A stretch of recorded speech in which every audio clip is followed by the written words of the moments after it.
ആരാധന, യേശുവേ ആരാധന, യേശുവേ ആരാധന, മഹത്വം, യേശുവേ ആരാധന. ഹല്ലേലൂയ,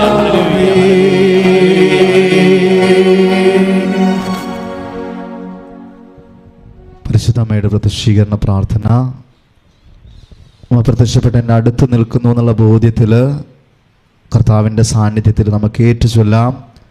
അമ്മേ പരിശുദ്ധ അമ്മേ, അമ്മേ പരിശുദ്ധ അമ്മേ, ദൈവമാതാവേ, ദൈവമാതാവേ, കൃപാസനത്തിലൂടെ ഞങ്ങൾക്കും ഞങ്ങളുടെ ദേശത്തിനും അമ്മ മാധ്യസ്ഥം തേടി തന്ന എല്ലാ അനുഗ്രഹങ്ങൾക്കും കൃപകൾക്കും ഞങ്ങളിപ്പോൾ ഹൃദയം നിറഞ്ഞ് നന്ദി പറയുന്നു. സ്തുതിച്ച് പ്രാർത്ഥിക്കാം. ഹല്ലേലൂയ, യേശുവേ ആരാധന, ആരാധന, ആരാധിക്കുന്നു, ഞങ്ങൾ ആരാധിക്കുന്നു. ഹല്ലേലൂയ, ആമേൻ. സ്നേഹത്തോടെ പാടാം. ആരാധിക്കുന്നു, ഞങ്ങൾ ആരാധിക്കുന്നു. ഹല്ലേലൂയ,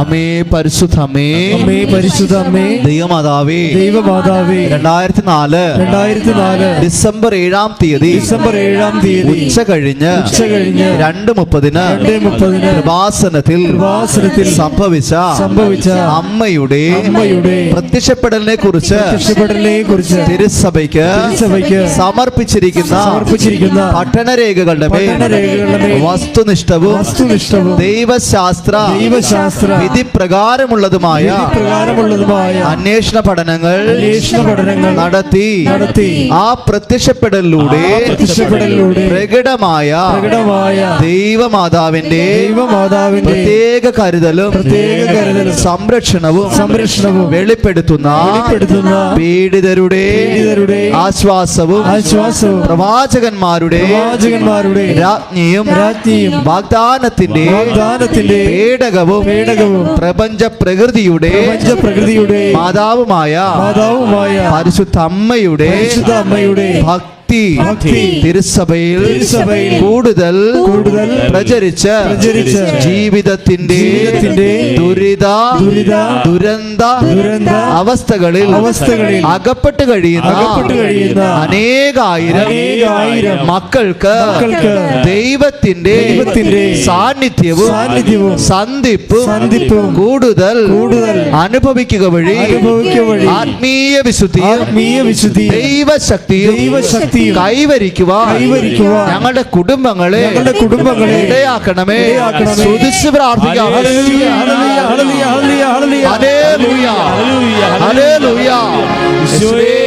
ഓരോ കുടുംബങ്ങളെയും സ്പർശിക്കുന്ന നന്ദി പറയുന്നു. സന്ദർശിക്കുന്ന നന്ദി പറയുന്നു. ശിവേ ആരാധന,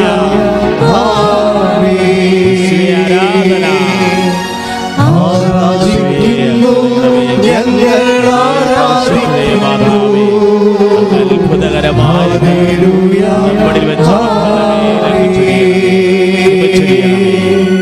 അമ്മേ പരിശുദ്ധ അമ്മേ, ഭൂസ്വർലോകങ്ങളുടെ രാജ്ഞിയായ അങ്ങേക്ക് ഭൗമ സംരക്ഷണത്തിനായി പ്രപഞ്ച പ്രകൃതിയെ തന്നെ തിരുസഭ പ്രതിഷ്ഠിക്കുവാൻ ഈ പ്രത്യക്ഷീകരണം വഴി ഇടയാക്കണമേ. പരിശുദ്ധ അമ്മേ, ജപമാല മാതാവേ, സകല കൃപാസനം പ്രാർത്ഥനകളോടും ചേർത്ത് ഞങ്ങളിപ്പോൾ പ്രാർത്ഥിക്കുന്ന ഈ സമൂഹത്തിന്റെ പ്രത്യേക നിയോഗവും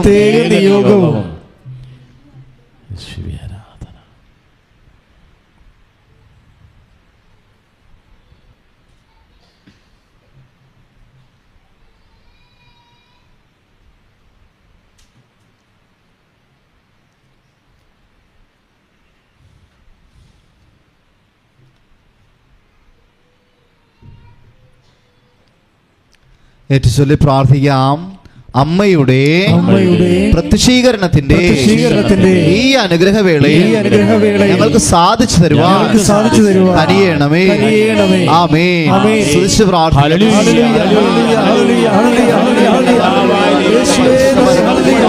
സമർപ്പിച്ചിട്ടുള്ള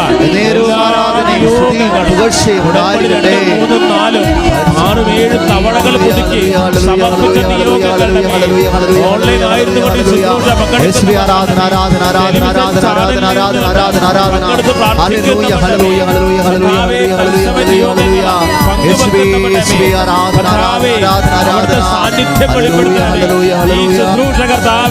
ഷെയർ ചെയ്ത് പ്രാർത്ഥിക്കുന്നവന്റെ മേൽ കൃപ ചൊരിയണമേ കർത്താവേ. ഹല്ലേലൂയ ഹല്ലേലൂയ ഹല്ലേലൂയ ഹല്ലേലൂയ ഹല്ലേലൂയ. യേശുവേ ആരാധന.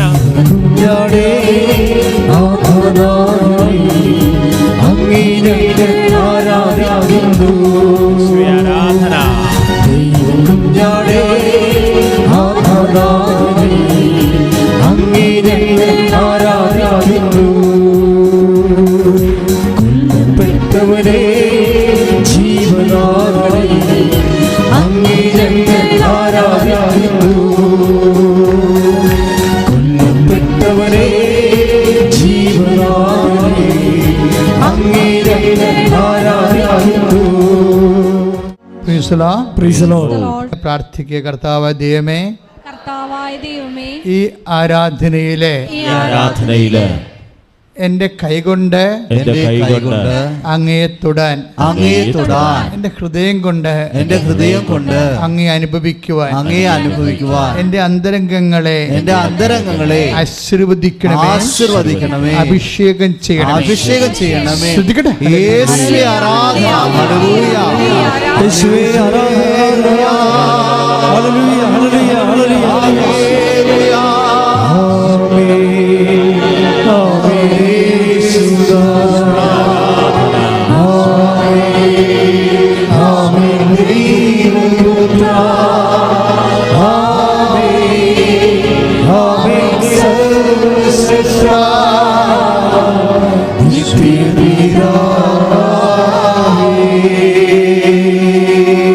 കൃപാസന ഉടമ്പടി ആരാധനയുടെ ഒരു പ്രത്യേകത സാക്ഷ്യങ്ങളിൽ നിന്ന് നമുക്ക് മനസ്സിലാകുന്നതാണ്.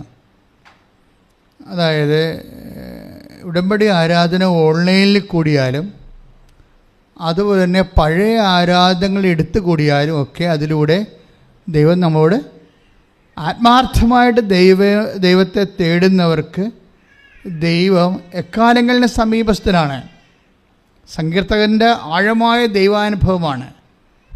ആത്മാർത്ഥതയോടെ ദൈവത്തെ അനുഭവിക്കണം, ദൈവത്തെ തേടണം എന്നുള്ള ഉദ്ദേശത്തോടു കൂടിയാണ് നമ്മൾ ദൈവത്തെ തേടുന്നതെങ്കിൽ ഏത് മീൻസിലൂടെയും ഏത് മാർഗത്തിലൂടെയും ദൈവത്തെ നമുക്ക് സമീപസ്ഥനാണ്, ദൈവത്തെ നമുക്ക് അനുഭവിക്കാൻ കഴിയും. കഴിഞ്ഞ ദിവസങ്ങളിലെ ഒരു കണ്ണൂർ സഹോദരിയുടെ സാക്ഷ്യം, ബിന്ദു ആൻഡു, അവരുടെ ഒരു സാക്ഷ്യം ഒരു പ്രത്യേക സാക്ഷ്യമാണ്. നിങ്ങളെല്ലാവരും അത് ശ്രദ്ധിച്ചു കഴിഞ്ഞാൽ നിങ്ങൾക്ക്, അതായത് ഈ അവരുടെ പ്രശ്നം ആദ്യം പറയാം. അവർ ഉടമ്പടി ചെയ്യാനുണ്ടായ ഒരു സാഹചര്യമുണ്ട്. അതായത് അത് നമ്മളെ സംബന്ധിച്ചിടത്തോളം കുറച്ചുകൂടി ചിലപ്പോൾ അത് ബാധകമാകും. അവർക്ക് ഉള്ളൊരു വിഷയം ജപ്തിയാണ്. ഇപ്പം മാർച്ച് മാസം കഴിഞ്ഞില്ലേ ഇപ്പോൾ അല്ലേ? മാർച്ച് മാസം എല്ലാവർക്കും ഇപ്പോൾ ബാങ്കിൽ നിന്നൊക്കെ പേപ്പർ വന്നുകൊണ്ടിരിക്കുന്ന സമയമാണ്. അപ്പോൾ ഇവർക്ക് ജപ്തി പേപ്പറല്ല വന്നത്, ജപ്തിയാണ് വന്നത്. കൃപാസനത്തിൽ ജപ്തി വന്ന അയാൾ അന്ന് തന്നെ കാണും, പിന്നെ അയാളെ മാറ്റി വെക്കത്തില്ല. അടിയന്തര വിഷയങ്ങളെല്ലാം കാണും. നിങ്ങൾ ഉടമ്പടി ഒന്ന് പുതുക്കി കറക്റ്റായിട്ട് നിന്നാൽ മതി. ഉടമ്പടി ബേസ്ഡായിട്ട് നിങ്ങൾ സിൻസിയറാണെന്ന് ഞങ്ങൾക്ക് ഓഫീസിന് തോന്നിയാൽ നിങ്ങളുടെ ഏത് വിഷയവും ഏത് സമയത്തും എടുക്കും. വിഷയത്തിനാണ് പ്രാധാന്യം, വ്യക്തികൾക്കൊന്നും ഒരു പ്രാധാന്യമില്ല. വെച്ച് കഴിഞ്ഞാൽ ഇപ്പോൾ സ്വാധീനവും അങ്ങനെ ഏതെങ്കിലും തരത്തിലുള്ള ഒരു രീതിയിൽ നമുക്ക് ഉടമ്പടിയിലേക്ക് വരാൻ പറ്റത്തില്ല. അതുകൊണ്ടാണ് റെക്കമെൻഡേഷൻസ് ഒന്നും സ്വീകരിക്കാത്തത്. നിങ്ങൾക്ക് വിഷയം ഓഫീസിൻ്റെ പറയുക, അത് കറക്റ്റായിട്ട് അവർക്ക് തോന്നിയാൽ തീർച്ചയായിട്ടും നിങ്ങൾ ഉടമ്പടി ഫിറ്റാണെങ്കിൽ നിങ്ങൾ അപ്പോൾ തന്നെ കാണാൻ പറയും. ഉടമ്പടി ഫിറ്റായി നിർത്തണം എപ്പോഴും. കാര്യം അങ്ങനെയാണ് ഈ ആൾക്കാർ സാക്ഷ്യങ്ങളെല്ലാം പറഞ്ഞു കൂട്ടണത്. സുനിൽകുമാർ, വിഴിഞ്ഞം ഫൊറോണ, ട്രിവാൻഡ്രം. അപ്പം അയാളുടെ കുറേ പ്രശ്നങ്ങളുണ്ട്. ഈ ബിന്ദു ആൻ്റിയുടെ പ്രശ്നം തന്നെ പോലെ തന്നെ ഈ സുനിൽകുമാറിൻ്റെ പ്രശ്നം, ഇതൊക്കെ റീസെൻ്റ് ഉടമ്പടി, ഇന്നലെയും മെനയുന്നതായിട്ട് പറഞ്ഞു പോയ സാക്ഷ്യങ്ങളാണ് ഇതെല്ലാം. അതായത് സുനിൽകുമാറിൻ്റെ സാക്ഷ്യം, അങ്ങനെ അയാളുടെ പ്രശ്നം പറഞ്ഞുതരാം. ഒന്ന്, പുള്ളിയുടെ വീട് ഉറഞ്ഞിട്ട് കമ്പിയെല്ലാം പുറത്ത് കാണുന്ന, വിഴിഞ്ഞം അതുപോലെ തന്നെ ആലപ്പുഴ കൊല്ലം മേഖലയിലൊക്കെ കടലോരത്ത് താമസിക്കുമ്പോൾ അല്പം കമ്പി പുറത്ത് വന്നാൽ മതി, ഉപ്പുകാറ്റിൽ പെട്ടെന്ന് തുരുവിച്ച് നടന്ന് വീഴും. നമ്മൾ എത്ര ഭംഗിയായിട്ട് ചെയ്താലും ഭയങ്കര കഷ്ടപ്പാടാണ്. അപ്പോൾ ഇദ്ദേഹത്തിൻ്റെ വീട് അങ്ങനെ വന്നത്, അദ്ദേഹം പറയണത് 12 വർഷമായി എൻ്റെ വീട് ഇങ്ങനെ ഉറഞ്ഞ് കമ്പി പുറത്ത് കാണുമ്പോൾ ഉപ്പുകാറ്റടിച്ചിട്ട് അത് തുരുമ്പിച്ചിട്ട് അത് അടന്ന് വീഴും. അതാണ് ഒരു പ്രശ്നം. രണ്ടാമത്തെ പ്രശ്നം എന്ന് പറയുന്നത് അദ്ദേഹത്തിന് 5.5 ലക്ഷം രൂപ കടമുണ്ട്. അതാണ് ഒരു പ്രശ്നം. അപ്പോൾ വീട് ഒരു പ്രശ്നം, പിന്നെ എന്താണ്, കടം വേറെ പ്രശ്നം. ഇനി കൊറോണയാണ്, അതുകൊണ്ട് ജോലിയില്ല. ആർക്ക്? അപ്പനും ഇല്ല ജോലി, മകനെയും ജോലിയില്ല, രണ്ടുപേർക്കും ജോലി വേണം. ഇതിലാണ് വിഷയം. അപ്പം ഇത് വെച്ച് അദ്ദേഹം ഉടമ്പടി ചെയ്യും. ഉടമ്പടി ചെയ്ത് കഴിയുമ്പോൾ, കോവിഡ് കാലമാണെങ്കിലും ഉടമ്പടി അദ്ദേഹം കൃത്യമായിട്ടാണ് ചെയ്യണത്. കാര്യം ഇതിനിടയ്ക്ക് മകൻ അദ്ദേഹത്തിൻ്റെ അടുത്ത് പറയുന്നുണ്ട്, ഇത് നടക്കുക അപ്പ എന്നുവെച്ചാൽ അവന് ഈ ഗവൺമെൻറ് ജോലി വേണം, അതാണ് പ്രശ്നം.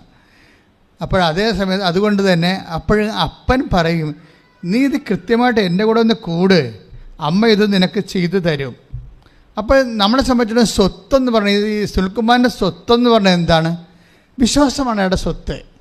അവിടെ കുറേ പ്രശ്നങ്ങളുണ്ട്. 5.5 ലക്ഷം രൂപ കടമുണ്ട്, പിന്നെ നിത്യവരുമാനം, അയാൾക്ക് ഒരു കടയുണ്ട്, ആ കടയിൽ ഇരുന്നിട്ട് കച്ചവടം ശരിയാകാനില്ല. അതുകൊണ്ട് അയാൾ വേറെ പണിക്ക് കരത്തൊഴിലിന് പോയി. ചിലപ്പോൾ കിട്ടും, ചിലപ്പോൾ കിട്ടത്തില്ല. ആ സമയത്ത് വൈഫ് കച്ചവടം നടത്തിക്കൊണ്ടിരിക്കും.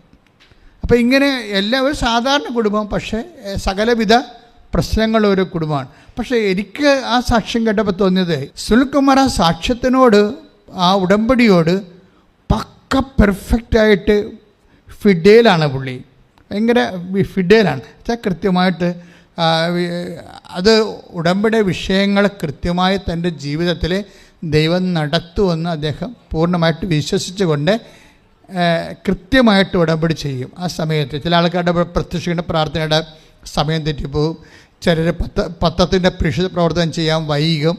അപ്പോൾ ഇതെല്ലാം ഇങ്ങനെ ഒന്ന് ഇയാൾ അത് അങ്ങനെ വൈകുന്നതനുസരിച്ച് എന്താ സംഭവിച്ചാൽ നമ്മളുടെ വിശ്വാസത്തിൻ്റെ ഒരു വെള്ളം ചേർക്ക് ഡയലൂട്ട് ഫോമിലാണ് ഇതെല്ലാം വൈകണത്. അല്ലെങ്കിൽ വൈകത്തില്ല, നമുക്ക് ചെയ്യാം, ശരിയാവുന്ന പറഞ്ഞ പത്രങ്ങളൊക്കെ കൊണ്ട് വീട്ടിൽ വെക്കും, പള്ളിയിൽ പോവും. കാത്തലിക്സ് ആണെങ്കിൽ പള്ളിയിൽ പോയി കുമ്പസാരിക്കാം, അച്ഛനുണ്ടോ എന്ന് നോക്കും, അച്ഛനില്ല, തിരിച്ചു പോരും. പിന്നെ നാളെ പോകാമെന്ന്, അടുത്ത ആഴ്ച ചെയ്യാമെന്ന് വിചാരിച്ചു. ഇങ്ങനെ ഓരോ ഉടായ്പകൾ പറഞ്ഞ് പതുക്കെ ഈ സംഭവം ലാഗ് ചെയ്തുകൊണ്ടെടുക്കും. ഇത് ലാഗ് ചെയ്യുന്ന കൊണ്ടാണ് നിങ്ങളുടെ വിഷയം ലാഗ് ചെയ്യണമെന്ന് വെച്ച് കഴിഞ്ഞാൽ താമസിക്കണം. അപ്പോൾ ഒന്ന് പ്രാർത്ഥിക്കുക, കർത്താവ് ദൈവമേ, വളരെ കൃത്യമായ വിശ്വാസത്തോടെ അങ്ങയോട് ചെയ്ത ഉടമ്പടി നടപ്പിൽ വരുത്താൻ ആവശ്യമായ സൂക്ഷ്മതയുള്ള വിശ്വാസത്താൽ എന്നെ നിറക്കണമേ. ശ്രദ്ധിക്കട്ടെ,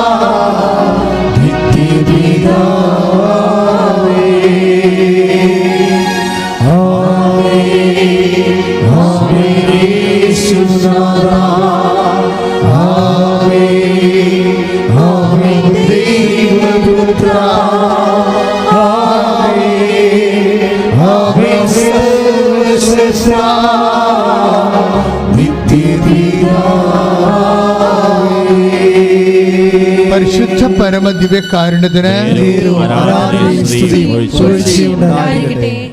സ്വരത്തിൽ പരിശുദ്ധ പരമ ദിവ്യകാരുണ്യത്തിന് നേരവും ആരാധനയും സ്തുതിയും പുകഴ്ചയും ഉണ്ടായിരിക്കട്ടെ. പരിശുദ്ധ പരമ ദിവ്യകാരുണ്യത്തിന് നേരവും ആരാധനയും സ്തുതിയും പുകഴ്ചയും ഉണ്ടായിരിക്കട്ടെ. അപ്പോൾ പെട്ടെന്ന് തന്നെ സുനിൽകുമാറിൻ്റെ മകന് ഒരു ഇൻ്റർവ്യൂ ഉണ്ടായി. അദ്ദേഹത്തിന് ജോലി കിട്ടി, ഒറ്റാഴ്ചക്കുള്ളിൽ ജോലി കിട്ടി. പക്ഷേ ജോലി കിട്ടിയെങ്കിലും അവിടെ ഒരു എക്സർസൈസിൻ്റെ ഭാഗമായിട്ട് വന്ന് അദ്ദേഹത്തിൻ്റെ ഇവിടെ എവിടെയോ പോലീസിലോ മറ്റേ CRPയിലോ അങ്ങനെ ഫോഴ്സിലാണ് ജോലി കിട്ടിയിരിക്കുന്നത്. അപ്പോൾ ജോലി കിട്ടിയ ഉടനെ എൻ്റെ എക്സർസൈസ് വന്ന് 50 കിലോ ഉള്ള ചാക്ക് ഇങ്ങനെ ചുമന്നുകൊണ്ട് മുതുകത്ത് എടുത്തുകൊണ്ട് പോകുന്ന സമയത്ത് ഇടറിപ്പോയി, ഒടിഞ്ഞു പോയി. ഇവിടെ 50 കിലോ ചാക്ക് എടുത്തുകൊണ്ട് പോകുന്ന സമയത്ത് ഇവിടുത്തെ പിൻകഴുത്തിൽ അസ്ഥി ഇങ്ങനെ വിട്ടുപോയി. അവിടെ ഒരു അള പോലെയായിപ്പോയി. അപ്പോൾ ചില സമയത്ത് എങ്കിലും അപ്പോൾ ഇവൻ ചോദിക്കുന്നുണ്ട്, ഇത് ശരിയാകും അപ്പാ, ഇനി എൻ്റെ ജോലി പോകുക എന്നൊക്കെ ചോദിക്കുന്നുണ്ട്. അപ്പോൾ ഞാൻ വീട്ടിൽ കൊണ്ടുവന്നിട്ട് സുനിൽകുമാർ എന്നാ ചെയ്യണമെന്ന് വെച്ച് കഴിഞ്ഞാൽ പ്രാർത്ഥിച്ചിട്ട് ഉടമ്പടി തൈലം ആ വിട്ടുപോയ സ്ഥലത്ത് ആ ഗ്യാപ്പിൽ വിശ്വാസപ്രമാണം ചൊല്ലി തേച്ചുകൊണ്ടിരിക്കും. 2 ദിവസം 2 ആഴ്ച പ്രാർത്ഥിച്ച്. അപ്പോൾ ഒരു ഇഷ്യൂ വരുമ്പോൾ വിശ്വാസത്തിൽ എങ്ങനെയാണ് ആ മനുഷ്യനെ കൈകാര്യം ചെയ്യണത്? ഇത് അത്ര വലിയ പ്രായമുള്ള ആളൊന്നുമില്ല, 40 വയസ്സ് കാണും, അത്രേ ഉള്ളൂ. അപ്പോൾ ആ മനുഷ്യൻ്റെ പക്ഷേ വിശ്വാസം കുറച്ചുകൂടി സ്റ്റാൻഡേർഡ് ഫെയ്ത്താണ്. അതുകൊണ്ടാണ് എൻ്റെ അകത്ത് കൃത്യമായിട്ട് ഈ ഉടമ്പടി തൈലം ഈ മനുഷ്യൻ വിശ്വാസപ്രമാണം ചൊല്ലി ഈ പിൻകഴുത്തിലെ കുഴിയിൽ തേച്ച് വിശ്വാസപ്രമാണം ചൊല്ലി കുരിശിട്ട് അത് നമ്മൾ വിചാരിക്കുന്ന സമയത്തിനേക്കാൾ നേരത്തെ അത് നികന്നു പോകും. Praise the Lord. ഹല്ലേലൂയ. യേശുവേ സ്തോത്രം. അപ്പോൾ പിന്നെ അദ്ദേഹം ആ ഉടമ്പടി ഫോളോ ചെയ്ത് അങ്ങനെ പോവുകയാണ്. അപ്പോഴേ അദ്ദേഹത്തിൻ്റെ അപ്പം മരിക്കും. ഇപ്പോൾ ഒരു ഉടമ്പടി ഫോളോ ചെയ്യുന്നതിൻ്റെ ഇടയ്ക്ക് സംഭവിക്കുന്ന കാഷ്വാലിറ്റീസ് വിശ്വാസി എങ്ങനെ കാണുന്നു, അവിശ്വാസി എങ്ങനെ കാണുന്നു, അതൊരു വിഷയമാണ്. അപ്പോൾ നിങ്ങളവർക്ക് അപ്പനെന്ന് പ്രായമുള്ള അപ്പനാണ്. പക്ഷേ അപ്പൻ മരിക്കണതിന് മുമ്പ് ഇയാളോട് ഒരു 5000 രൂപ ചോദിച്ചായിരുന്നു അപ്പൻ. അപ്പം അങ്ങനെ ചോദിക്കുന്ന ആളല്ല. അതായത് എല്ലാം തൻ്റെ ഒരു രീതിയിൽ തന്നെ ആരുടെ മുമ്പിലും മക്കളുടെ മുമ്പിൽ പോലും കൈ നീട്ടാതെ ജീവിക്കണം എന്നുള്ള അഭിമാനമുള്ള ആൾക്കാരുണ്ടാവുക. അങ്ങനെ കൂടിയ അഭിമാനമാണോ നമുക്ക് അറിയത്തില്ല, അത് ഓരോരുത്തരുടെ നിലപാടാണത്. അപ്പോൾ അദ്ദേഹം 5000 രൂപ കൊടുത്തു. പെങ്ങളും അപ്പന് 5000 രൂപ കൊടുത്തു. കാര്യമൊന്നുമില്ല, അവരുടെ വീട്ടിൽ താമസിക്കുന്ന ആളാണ്. ചിലക്കൊക്കെ ഇത് കാശ് കൈ ഇരിക്കണമെന്ന് എപ്പോഴും തോന്നത്തില്ലേ? അപ്പം അങ്ങനെ തോന്നുന്നില്ല, അപ്പന്മാർക്ക് പ്രായമുള്ളവർക്ക് പ്രത്യേകിച്ച് തോന്നും. അപ്പം അത് അങ്ങനെ എന്തൊരു സെക്യൂരിറ്റി പ്രോബ്ലമാണ് കൊടുത്ത്. പക്ഷെ ഒരാഴ്ച കഴിഞ്ഞപ്പോൾ അപ്പം മരിച്ചു. അപ്പോൾ അപ്പം മരിച്ചു കഴിഞ്ഞപ്പോൾ അപ്പനെ അടക്കി എല്ലാം കഴിഞ്ഞ ശേഷം തിരിച്ച് പുള്ളി വരുമ്പോൾ അപ്പൻ്റെ പാസ്ബുക്കിൽ എഴുതി കൊടുത്തിരിക്കുകയാണ് ബാങ്കിൽ 5.5 ലക്ഷം രൂപ എൻ്റെ മകൻ, എൻ്റെ കയ്യിൽ ആസ്തി 5 ലക്ഷം രൂപയുണ്ട്, അത് എൻ്റെ കാലത്തിന് ശേഷം എൻ്റെ മകന് കൊടുത്തേക്കാൻ പറഞ്ഞിരിക്കുകയാണ്. Praise the Lord. അത് സംഭവം വെച്ച് കഴിഞ്ഞാൽ 5 ലക്ഷം രൂപയാണ് കടം. അദ്ദേഹത്തിൻ്റെ കടം 5 ലക്ഷം രൂപയാണ്. അപ്പോൾ ആ പണം വാങ്ങിച്ചിട്ട് കുറേ സ്വർണ്ണം അപ്പൻ്റെ കയ്യിലുണ്ടായിരുന്നു. അത് മക്കൾക്ക് 2 കൂടി എഴുതി വെച്ചിരിക്കുകയാണ്. പെങ്ങൾക്ക് കെട്ടിച്ചു വിട്ട പെങ്ങളുണ്ട്, അവക്കും ഇയാളുടെ പെൺകുഞ്ഞുങ്ങളുണ്ടാകും ചിലപ്പോൾ, അയാൾക്കും കൂടി അപ്പൻ എഴുതി വെച്ചിട്ട് അപ്പം മരിച്ചു. അപ്പോൾ അതെല്ലാം മാതാപിതാക്കന്മാരുടെയൊക്കെ എന്ത് ജസ്റ്റായിട്ടാണ് ചെയ്യണമെന്നറിയാം. അവർ വളരെ കൃത്യമായിട്ടാണ് ചെയ്യണത്. ആ 5 ലക്ഷം രൂപ എടുത്ത് അയാളുടെ കടം വീടി.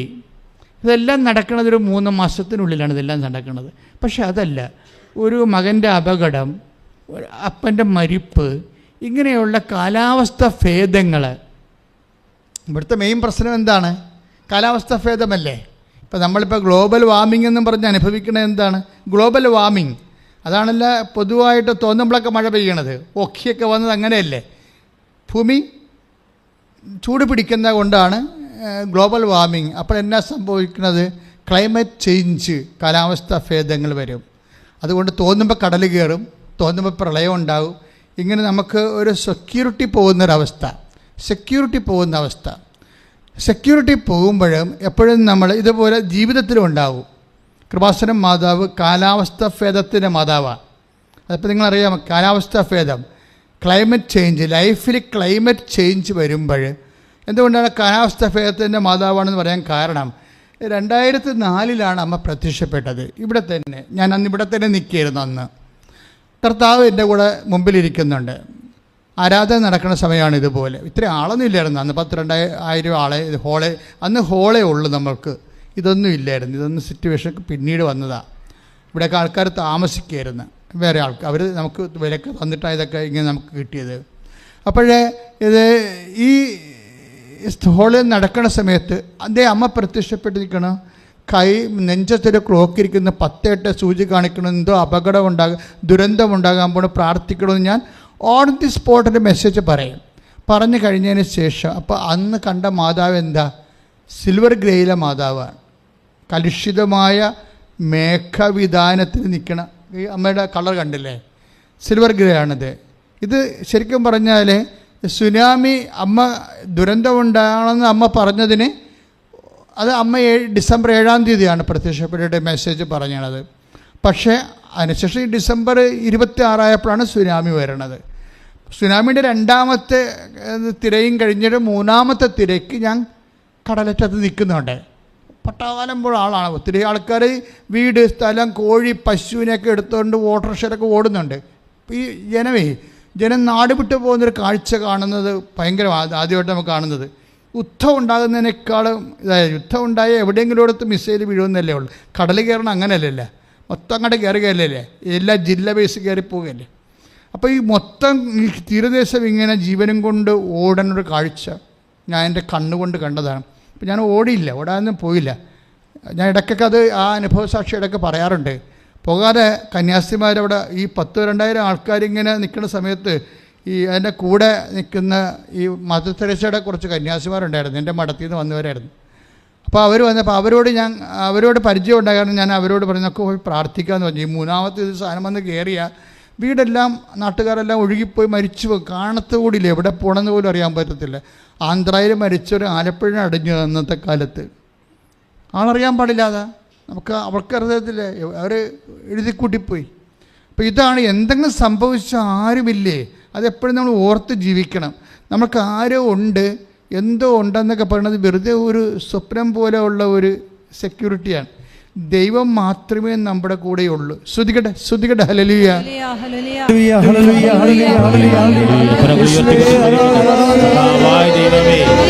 അങ്ങ് മാത്രമാണ് ഞങ്ങളുടെ കൂടെ ഉള്ളത്.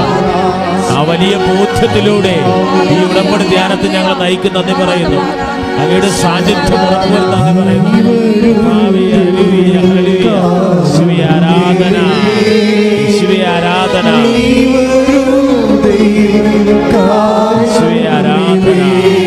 ചേർന്ന് പാടാം.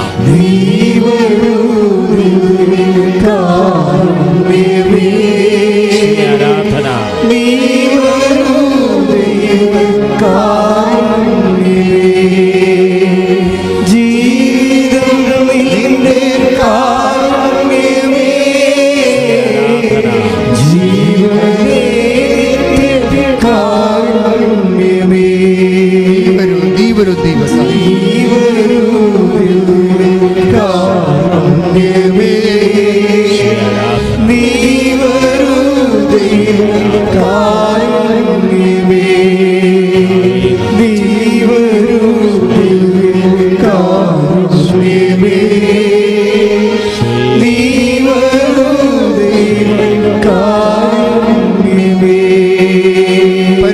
പരമദിവ്യകാരുണ്യത്തിന്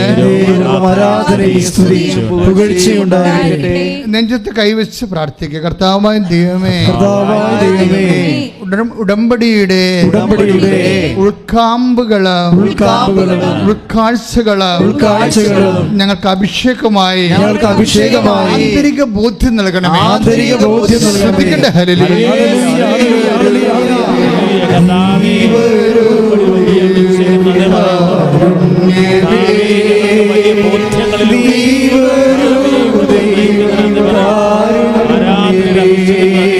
സന്തോഷത്തോടെ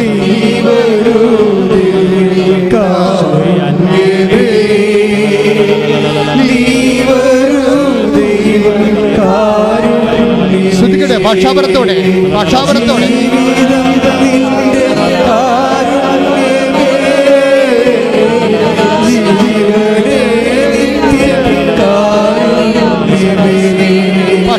ശ്രദ്ധിക്കട്ടെ.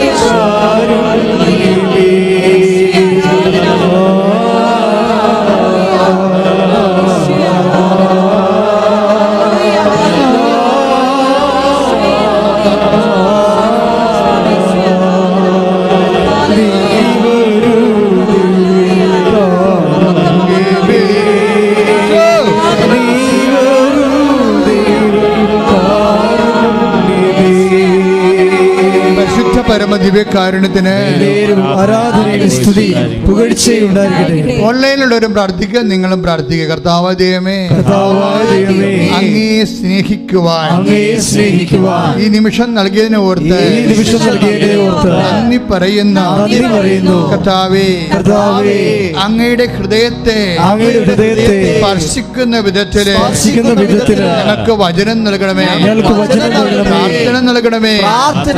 ഞങ്ങളുടെ നാവിനെ, കണ്ണപ്പുടങ്ങളെ അങ്ങയുടെ ആണിപ്പെടുതാർന്ന വലത് കരത്താൽ ഇപ്പോൾ അഭിഷേകം ചെയ്യണമേ, ഇപ്പോൾ അഭിഷേകം ചെയ്യണമേ. ശ്രദ്ധിക്കട്ടെ.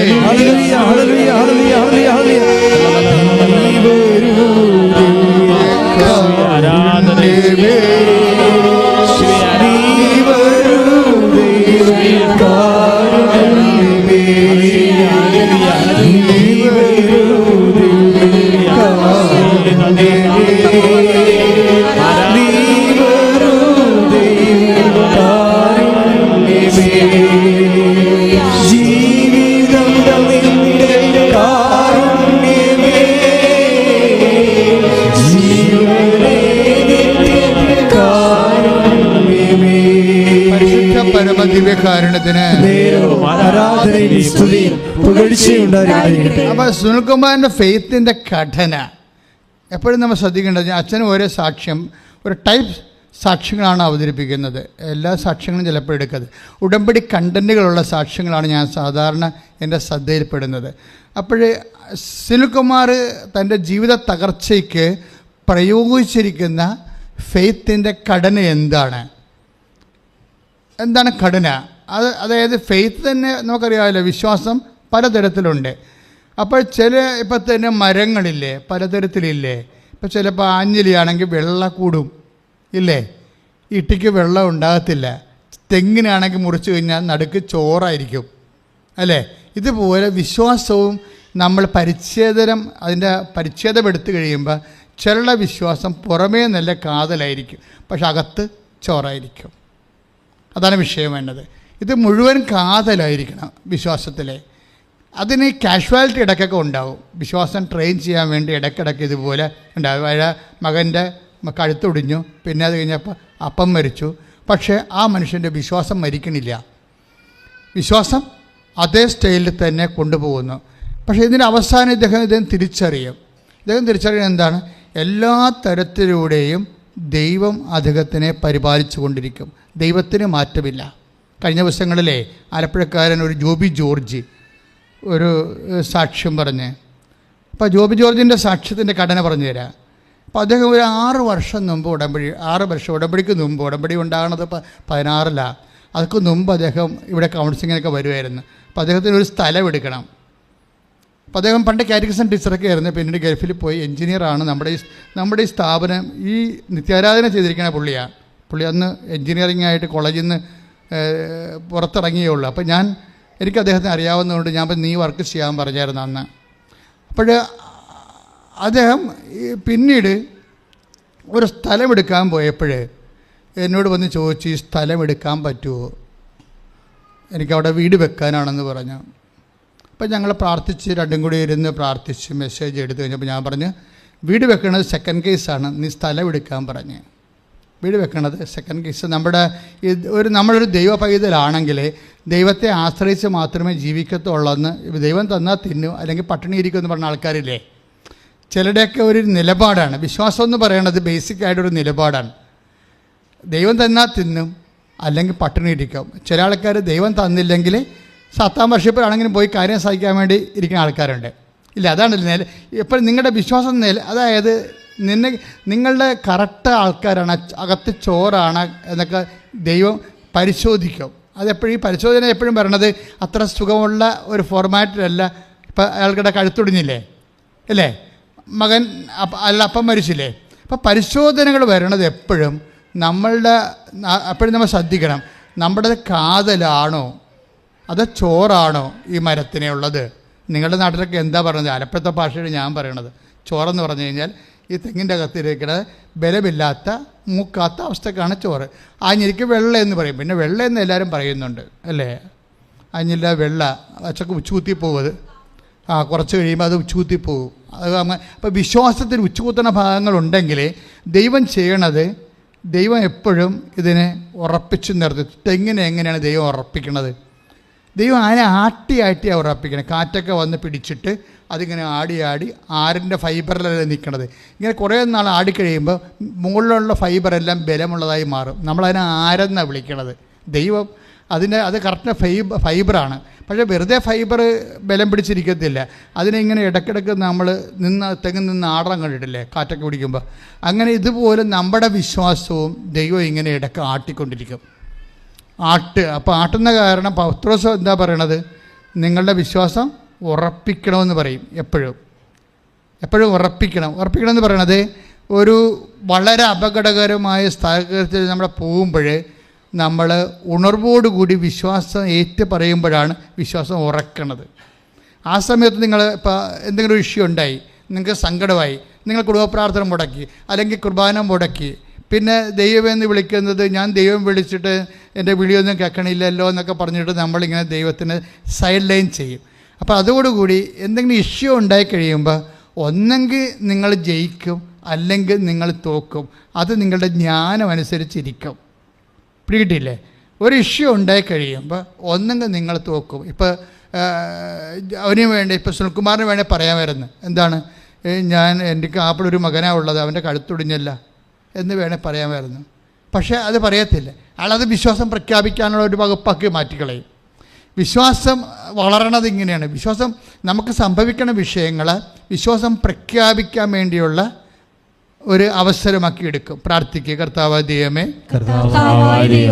എൻ്റെ ജീവിതത്തിലും ഇങ്ങനെ വിശ്വാസം ഉറപ്പിക്കാൻ വേണ്ടി പരീക്ഷണങ്ങൾ ഉണ്ടാകുമ്പോഴേ അത് മനസ്സിലാക്കാനും വിശ്വാസത്തില് ഉറച്ചു നിൽക്കാനും വിശ്വാസം പ്രഖ്യാപിക്കാനും എനിക്ക് പ്രത്യേക വരം നൽകണമേ. ശ്രുതികട്ടെ. ഹല്ലേലൂയ.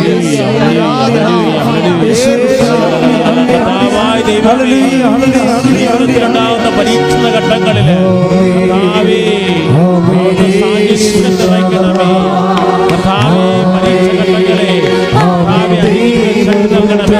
പരഘോഷത്തോടെ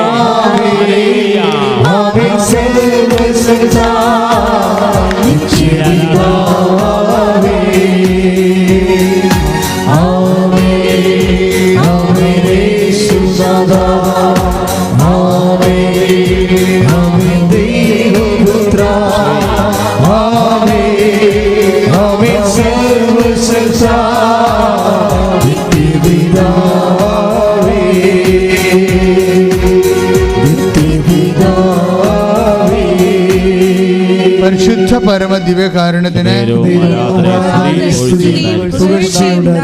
അപ്പോൾ ജോർജിന്റെ സാക്ഷ്യം എന്ന് വെച്ചാൽ ആ സാക്ഷ്യത്തിൻ്റെ ഘടന ഒന്ന് പരിശോധിക്കുന്നത് നല്ലതായിരിക്കും. ഇദ്ദേഹം ഈ സ്ഥലം എടുത്തു, മെസ്സേജ് പ്രകാരം എടുത്തതാണ്, അവിടെ വീട് വെക്കാൻ വേണ്ടി എടുത്തതാണ്. പക്ഷേ സ്ഥലം എടുക്കാൻ വേണ്ടി അവിടെ അളക്കാൻ വേണ്ടി ചെന്നപ്പോൾ അവിടെ ആൾക്കാർ വടിവാളം കൊണ്ട് നിൽക്കണം. ഇതിനകത്ത് വരുന്നൊരു വിഷയം എന്താ? മെസ്സേജ് എടുത്തതാണ് അല്ലേ, സ്ഥലം എടുക്കാൻ ഈശോ പറഞ്ഞതാണ്. പക്ഷെ അവിടെ ചെല്ലുമ്പോൾ എന്താ പറ്റണത്? വടിവാളം കൊണ്ട് നിൽക്കണം. അപ്പോൾ നമ്മൾ വിശ്വസിക്കണതും നമുക്ക് സംഭവിക്കണതും തമ്മിൽ ചില സമയത്ത് രണ്ട് കാര്യങ്ങളായിരിക്കും. അയ്യോ പാപി ആയിട്ടുള്ള വിശ്വാസക്കാരാണെങ്കിൽ അപ്പം തന്നെ വിശ്വാസത്തെ സംശയിക്കും, മെസ്സേജിനെ സംശയിക്കും, പലതരത്തിൽ സംശയിക്കും. ഈ സംശയമാണെന്ന് ചോറെന്ന് പറയണ കാര്യം. ഇതിൻ്റെ അത് കാമ്പില്ലാത്ത സാധനം. വിശ്വാസത്തിൻ്റെ അകത്ത് കാമ്പില്ലാത്ത അവസ്ഥ, വെള്ളയെന്ന് പറയണത് എന്തുമാത്രം സംശയമുണ്ട്, അതാണ് വിഷയം. അപ്പോൾ ഈ പ്രശ്നങ്ങൾ ഉണ്ടായെങ്കിലും കർത്താവ് പറഞ്ഞതല്ലേ ഈ സ്ഥലം എടുക്കാൻ. വടിവാളം കൊണ്ട് നിൽക്കണേ, തല്ലാനും ബഹളം ഉണ്ടാക്കാൻ. അവർ തമ്മിൽ ആ സ്ഥലം എടുക്കാൻ വേണ്ടി വേറെ രണ്ടാൾക്കാർ ഉദ്ദേശിച്ചിട്ടുണ്ടായിരുന്നു. അവർക്ക് കിട്ടാത്തതിൻ്റെ ചുരുക്കമാണ് ഇവിടെ നിന്നെ പൊറുപ്പിക്കത്തില്ലെന്ന് പറയണത്. അതാണ് വിഷയം. പക്ഷേ അയാൾ സ്ഥലമെടുത്തു. എന്താ? ഈശോ പറഞ്ഞാണ് സ്ഥലം എടുക്കാൻ. ഇഷ്യൂ ഉണ്ടെങ്കിൽ സ്ഥലമെടുത്തു. പിന്നെ അദ്ദേഹം ഗൾഫിൽ പോയി ജോലിയും കഴിഞ്ഞ് 6 കൊല്ലം കഴിഞ്ഞപ്പോഴത്തേക്ക് ജോലി നഷ്ടപ്പെട്ടു. അവിടെ സ്ഥലമെടുത്തു. പക്ഷേ ഈ വടിവാളും വേല പടിയൊക്കെ ഉള്ള കാരണം അവിടെ വീട് വെച്ചില്ല. അയാൾ തിരിച്ചു വന്ന് ഇപ്പോൾ ആ സ്ഥലം രണ്ടാമത് ഉടമ്പടി പുതുക്കി. അപ്പം പിന്നെ ഉടമ്പടിയുടെ കാലമായി. ഉടമ്പടി നാട്ടിലൊക്കെ വരുമ്പോൾ ഉടമ്പടി എടുക്കും. ഒന്നാമത്തെ ഉടമ്പടി പുതുക്കി, രണ്ടാമത്തെ ഉടമ്പടി പുതുക്കിയപ്പോൾ അത് വെക്കണത് സ്ഥലം വിൽക്കാൻ എടുത്ത സ്ഥലം വിൽക്കാൻ വേണ്ടിയാണ്. രണ്ടാമത് ഉടമ്പടി പുതുക്കിയപ്പോൾ വെച്ചിരിക്കണത്. എന്നുവെച്ചാൽ അവിടെ വീട് വെക്കാൻ അദ്ദേഹം ഉദ്ദേശിച്ചില്ലായിരുന്നു, അവിടെ വീട് വെച്ചുമില്ല. ഇപ്പം സ്ഥലം വിൽക്കാൻ വേണ്ടി ഇദ്ദേഹം ഉടമ്പടി പുതുക്കി, രണ്ടാമത് ഉടമ്പടി പുതുക്കി വെച്ച് ഈ സ്ഥലത്തേക്ക് ചെല്ലും, സ്ഥലം വിൽക്കാൻ വേണ്ടി. അപ്പോൾ അവിടെ നിൽക്കുന്ന ചേട്ടത്തി 6 മണിക്കാണ് ഇയാൾ ചെല്ലണത്. ആ പണ്ടത്തെ പ്രശ്നം ഉണ്ടാക്കിയ ചേട്ടത്തി തിരിച്ചു വരും. ആ ചേട്ടനും മക്കളൊക്കെ ഉണ്ടായിരുന്ന ആണ് പ്രശ്നം ഉണ്ടാക്കിയത്. ആ മകനില്ല, ഇപ്പം ചേട്ടത്തി വരും. എന്താണ് അത് രാവിലെ വന്ന് നീ വയ്ക്കും വരുമ്പോൾ നീ എന്താ ഞാൻ ഈ സ്ഥലം വിൽക്കാൻ പോകണം. That's okay. അപ്പോൾ എന്താ വെച്ചാൽ അവർക്ക് ഈ സ്ഥലം ഇല്ലാഞ്ഞതിൻ്റെ കാരണം അവരുടെ വീട്ടിൽ ഇന്നലെ രാത്രി ഒരു സംഭവം ഉണ്ടായി. ആ ലോഡ് ഒരു സാധനം ഇറക്കാൻ വന്നപ്പോൾ അടുത്തുള്ള ആൾക്കാർ വണ്ടി തിരിക്കാൻ സ്ഥലം കൊടുത്തില്ല. അപ്പോഴാരോ പറഞ്ഞ് ഈ സ്ഥലം നമ്മൾ വിലക്കെടുക്കുകയാണെങ്കിൽ നമുക്ക് ആരുടെ മുമ്പിലും കൈ നീട്ടാതെ നമുക്ക് നമ്മുടെ കടയിലേക്ക് സാധനം എടുക്കാൻ പറ്റുമെന്ന് ഒക്കെ പറഞ്ഞ് ഒരു ഇഷ്യൂ കർത്താവ് ഉണ്ടാക്കിയതാണ് ഇന്നലെ രാത്രി. ഈ സ്ഥലം അവരെടുക്കാൻ വേണ്ടി ഒരു ഇഷ്യൂ ഉണ്ടാക്കിയതാണ്. അത് ഇഷ്യൂ ഉണ്ടായതാണ്, ഇവന് വേണ്ടി ഉണ്ടാക്കിയൊരു ഇഷ്യൂ ആണ്. അതുകൊണ്ട് സെറ്റിൽമെൻറ്റ് പെട്ടെന്ന് നടന്ന് മകനുമായിട്ട് സംസാരിച്ച് കഴിഞ്ഞപ്പോൾ മുമ്പത്തേക്കാൾ ലാഭത്തിൽ ആ സ്ഥലം അവർക്ക് കൊടുക്കാൻ പറ്റി. മനസ്സിലായേ? അപ്പോൾ എന്താ ജോബി ഇന്നലെ പറഞ്ഞ് സാക്ഷ്യത്തിൻ്റെ മെനയെന്ന് പറഞ്ഞ ഇതാണ്, എനിക്ക് വേണ്ടി കർത്താവ് ആ സ്ഥലം ഡെപ്പോസിറ്റ് ചെയ്യിച്ചതാണ്. എൻ്റെ ഞാനിപ്പോഴേ കുറച്ച് ജോലി നഷ്ടപ്പെട്ടൊരു കാലമാണ്. അപ്പം ഞാൻ ആ സ്ഥലം വന്നെടുക്കുക, അവിടെ വീട് വെച്ചിരുന്നെങ്കിൽ എനിക്ക് അവിടെ താമസിക്കാൻ പറ്റത്തില്ല. അതുകൊണ്ട് അന്ന് പ്രശ്നമുണ്ടാക്കി കർത്താവ് എന്നെക്കൊണ്ട് വീട് വെപ്പിച്ചില്ല. ഇന്നിപ്പോൾ പ്രശ്നമുണ്ടാക്കി എന്നെക്കൊണ്ട് സ്ഥലം വെപ്പിച്ചു. അപ്പോൾ ഈ 2 സമയത്തും പ്രശ്നങ്ങളുണ്ട്. നിങ്ങൾ കേസ് സ്റ്റഡി നോക്കണം. അതായത് 2 സമയത്ത് വീട് വെക്കാതിരിക്കാൻ വേണ്ടി ഈശോ അവിടെ പ്രശ്നം ഉണ്ടാക്കിച്ച്. പക്ഷേ ഇപ്പോൾ എന്താണ്, സ്ഥലം വിൽക്കാൻ വേണ്ടി, സ്ഥലം അവർക്ക് കൊടുക്കാൻ വേണ്ടി വേറെ വിഷയം ഉണ്ടാക്കി. അപ്പം നമ്മൾ ഉടമ്പടിക്കാലത്ത് ചില ഇഷ്യൂസൊക്കെ ഇങ്ങനെ ഉണ്ടായിക്കൊണ്ടിരിക്കും. പക്ഷേ നിങ്ങൾ ബുദ്ധിയും ബോധമുള്ളവരായിരിക്കണം ഉടമ്പടി എടുക്കേണ്ടത്. എന്താ കാര്യം, ആർക്കും കുഴപ്പമില്ലാതെ നിങ്ങളെ ദൈവം പരിപാലിക്കും. അപ്പം ഞാൻ ജോബി ഈ സാക്ഷ്യം പറഞ്ഞുകൊണ്ടിരിക്കുന്ന സമയത്ത് എൻ്റെ മനസ്സിൽ പെട്ടെന്ന് വന്നതെന്ന് വെച്ച് കഴിഞ്ഞാൽ, പണ്ട് ഈ ജോസഫിന് ഒരു സ്വപ്നമുണ്ട്, ഫറവോയ്ക്ക് സ്വപ്നം ഉണ്ടായില്ലേ. ഫറവോയുടെ സ്വപ്നം എന്താ പറഞ്ഞത്? ഇപ്പം 41:4 ഉൽപ്പത്തി പുസ്തകത്തിൻ്റെ 41:4 ഫറവോയുടെ സ്വപ്നമാണ്. എന്താ സ്വപ്നം എന്ന് പറയണത്? ഒരു നദീതീരത്ത് കൊഴുത്ത് അഴകുള്ള 7 പശുക്കൾ നദിയിൽ നിന്ന് കയറി വന്നു. അവ പുൽത്തകിടിയിൽ മേഞ്ഞുകൊണ്ട് നിന്നു. അതിനുശേഷം മെലിഞ്ഞ് വിരൂപമായ വേറെ 7 പശുക്കൾ നൈലിൽ നിന്ന് കയറി നദീതീരത്ത് നിന്നിരുന്ന മറ്റു പശുക്കളുടെ അരികിൽ വന്നു നിന്നു. മെലിഞ്ഞ് വിരൂപമായ പശുക്കൾ കൊഴുത്ത് അഴകുള്ള പശുക്കളെ വിഴുങ്ങിക്കളഞ്ഞു. ഇതെന്ന് വെച്ച് കഴിഞ്ഞാൽ ക്ഷാമത്തിൻ്റെ ഒരു കാലം, അഭിവൃദ്ധിയുടെ ഒരു കാലമാണ്. അപ്പോഴാണ് ഡിപ്പോസിറ്റ് ചെയ്യാൻ പറയുന്നത്. അതാണ് മെടുത്ത പശുക്കൾ. ഈ അഭിവൃദ്ധിയുടെ കാലം വരുമ്പോൾ നമ്മളത് ഇനി വരാൻ പോകുന്ന കാലം മെലിഞ്ഞ കാലമാണെന്നുള്ളൊരു ബോധം നമുക്കുണ്ടാകണം. പലർക്കും ഉണ്ടാകുന്ന ഈ സാമ്പത്തിക കടങ്ങൾ ചെന്ന് വന്നിരിക്കുന്ന വിഷയങ്ങളിൽ ഒന്ന് അതാണ്. എന്ന് വെച്ചാൽ നമ്മൾക്ക് അഭിവൃദ്ധി വരുമ്പോൾ നമ്മൾ അടിച്ചു പൊളിക്കും. പിന്നെ എല്ലാ കാലത്തും ഇങ്ങനെ തന്നെ ആയിരിക്കുമെന്ന് നമ്മൾ വിചാരിക്കും. കോവിഡ് നമ്മൾ കോവിഡ് എന്ന് പറഞ്ഞ സംഭവം ഞാൻ കേട്ടിട്ട് പോലും ഇല്ല. ഈ മെലിഞ്ഞ പശു വന്നിട്ട് കൊഴുത്ത പശുവിനെ മുഴുവൻ വിഴുങ്ങിയില്ലേ. നമ്മളുണ്ടാക്കി വെച്ചിരുന്നതെല്ലാം കോവിഡ് കൊണ്ടുപോയി ശരിക്കും പറഞ്ഞാൽ. അപ്പം അങ്ങനെ വരുമ്പോൾ കച്ചവടം നഷ്ടപ്പെട്ടവരുണ്ട്.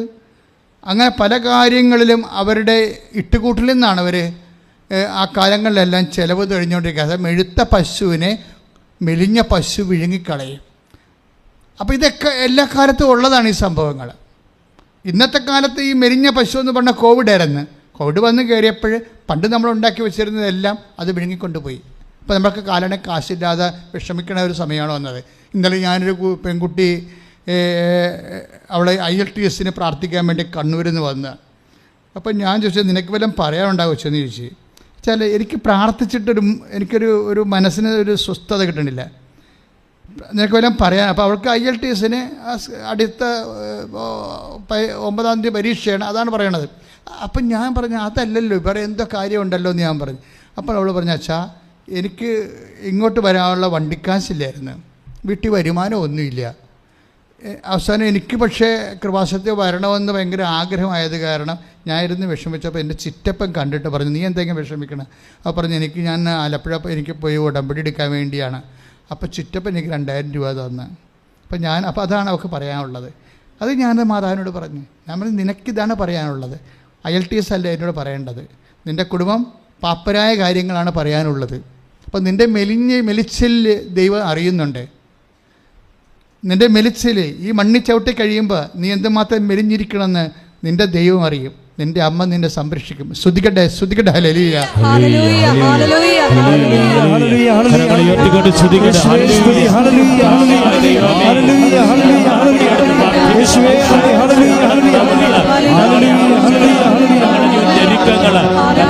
അറിയുന്നല്ലോ ഈശോയെ ഇടപെടണമേ, എല്ലാ ദിവസവും തുടരണമേന്ന് ഉടമ്പടിയെടുത്ത് പ്രാർത്ഥിക്കുന്നവരെ നിയോഗങ്ങളെ തുടരണമേന്ന് പ്രാർത്ഥിക്കുന്നു.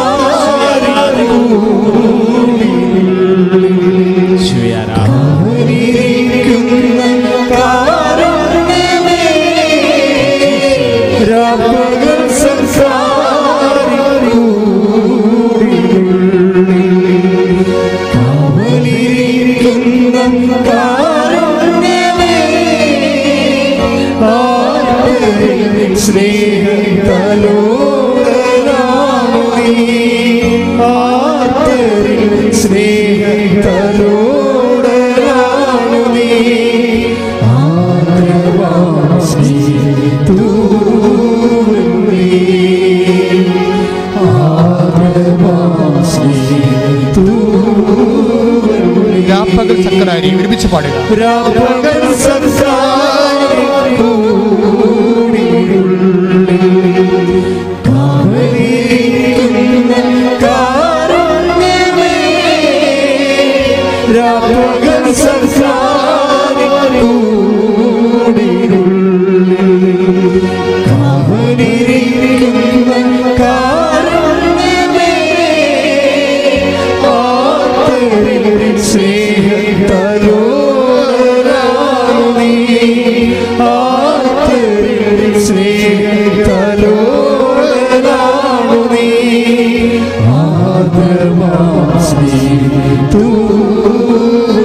ആദ്രമായ സ്നേഹത്തുവല്ലേ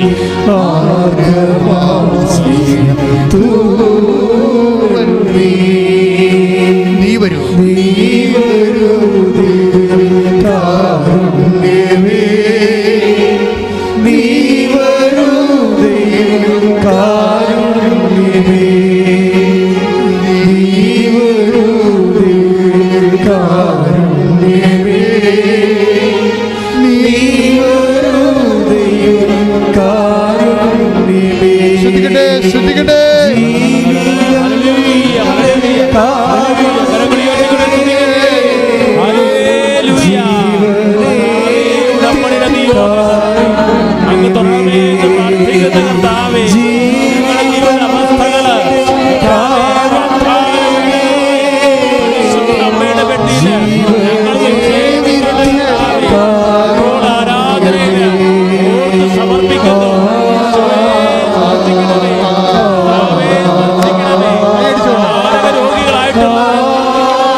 വീശിക്കൊണ്ട്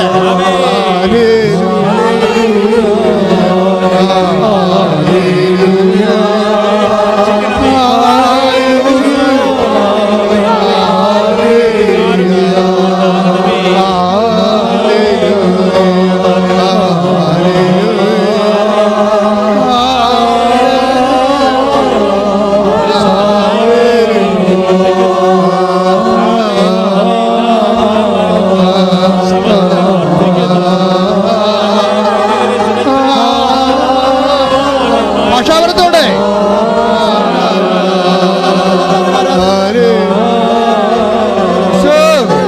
സ്പർശിക്കണമേ കർത്താവേ,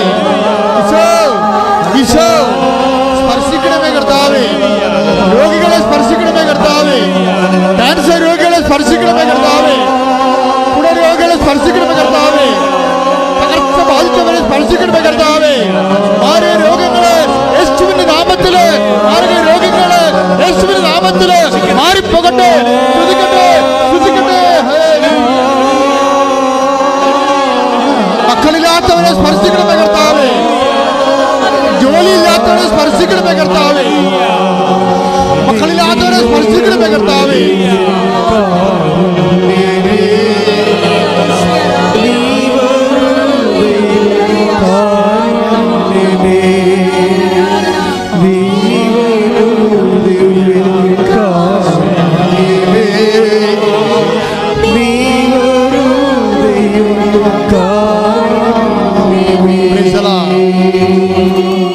ഒരു കുഞ്ഞിനെ കർത്താവ് കാണിക്കുന്നുണ്ട്. കുഞ്ഞിന് വയറിങ്ങനെ വീർത്തിരിക്കണം. പക്ഷെ വെള്ളമല്ലെന്ന് തോന്നണത്, മാംസമായിട്ട് തന്നെ വയറ് വീർത്തിരിക്കണം. ആ കുഞ്ഞിനെ കർത്താവ്, സാധാരണ അമ്മമാർ അതിനെ ഇപ്പോഴും എടുത്തുകൊണ്ടാണ് നടക്കുന്നത്. ആ കുഞ്ഞിനെ കർത്താവ് ഇപ്പോൾ സുഖപ്പെടുന്ന സന്ദേശമുണ്ട്. ശ്രദ്ധിക്കട്ടെ.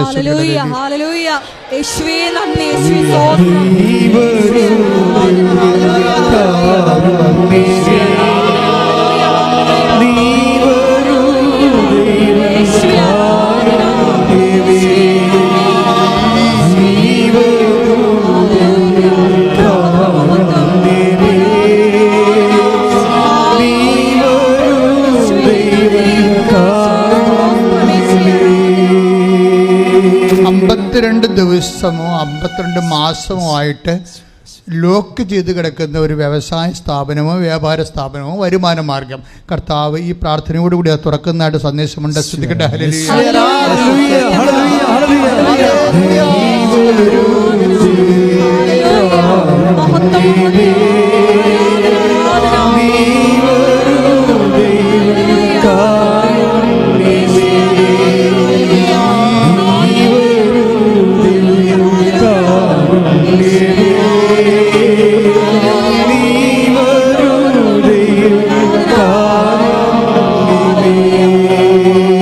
മുട്ടിനൊക്കെ ഇങ്ങനെ പെരുമുട്ട് പോലെ വരും. മുട്ടിന് പെരുമുട്ട്, മുട്ടിന് ഇങ്ങനെ കാലുമുട്ട് കൈമുട്ട് ആ സ്ഥലത്ത് മാത്രം ഇങ്ങനെ ബൾജ് ചെയ്ത് വരും. എന്ത് രോഗമാണ് അച്ഛൻ അറിയാൻ പാടില്ല. അങ്ങനെയുള്ള രോഗത്തെ കർത്താവ് സ്പർശിച്ച് സൗഖ്യപ്പെടുത്തിക്കൊണ്ടിരിക്കുന്നു. ശ്രദ്ധിക്കട്ടെ.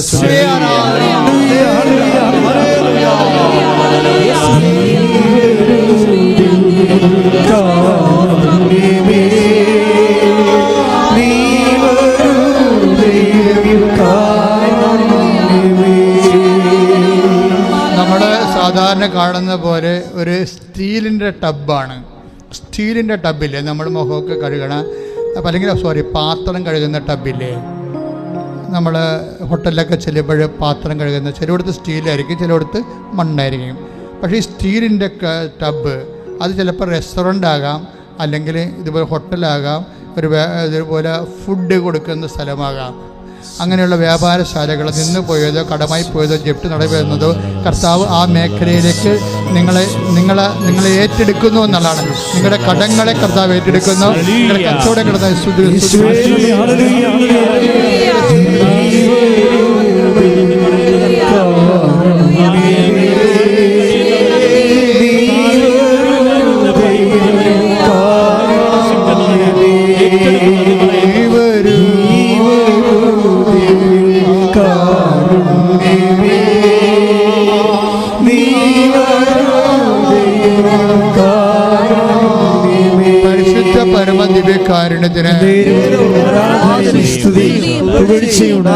നമ്മളീ കുലശ്ശേരി പോലെ എന്താ അതിന് നമ്മുടെ ആലപ്പുഴ ഇങ്ങനെയൊക്കെ പറയുന്നത്, തേപ്പില്ലേ, തേക്കുന്ന ഒരു സംഭവം ഉണ്ടല്ലോ, ഇതാണ് കുലശ്ശേരി. അപ്പം ഇതിങ്ങനെ മെസ്സേജ് കാണിക്കുന്നുണ്ട്. ദാറ്റ് മീൻസ് നിർമ്മാണ പ്രവർത്തനമാണ്. നിർമ്മാണ പ്രവർത്തനമൊക്കെ ഒരുമിച്ച് പ്രാർത്ഥിക്കുക. ചിലപ്പോൾ വീട് വെക്കാൻ ആഗ്രഹിക്കുന്നവരാകാം, വീട് വെക്കാൻ റിപ്പയർ ചെയ്യാൻ ഉദ്ദേശിക്കുന്നവരാകാം, അല്ലെങ്കിൽ എക്സ്റ്റെൻഡ് ചെയ്യാൻ ഉദ്ദേശിക്കുന്നവരാകാം, ചിലപ്പോൾ വീടിന് പകരം സ്ഥാപനമാകാം, എന്തുമാകട്ടെ. നിർമ്മാണ പ്രവർത്തനങ്ങൾ തടസ്സപ്പെട്ട് കിടക്കുന്നവരും നിർമ്മാണ പ്രവർത്തനം ചെയ്യാൻ ഉദ്ദേശിക്കുന്നവരും കൈപൊക്കുക. നിർമ്മാണ പ്രവർത്തനം തടസ്സപ്പെട്ട് കിടക്കുന്നവരെ, നിർമ്മാണം ചെയ്യാൻ ഉദ്ദേശിക്കുന്നവർ കൈപൊക്കുക. പ്രാർത്ഥിക്കുക, അച്ഛനോട് ചേർന്ന് പ്രാർത്ഥിക്കുക. കർത്താവായ ദൈവമേ, വീട് നിർമ്മിക്കാൻ പോകുന്നവരെ സമർപ്പിച്ച് പ്രാർത്ഥിക്കുന്നു.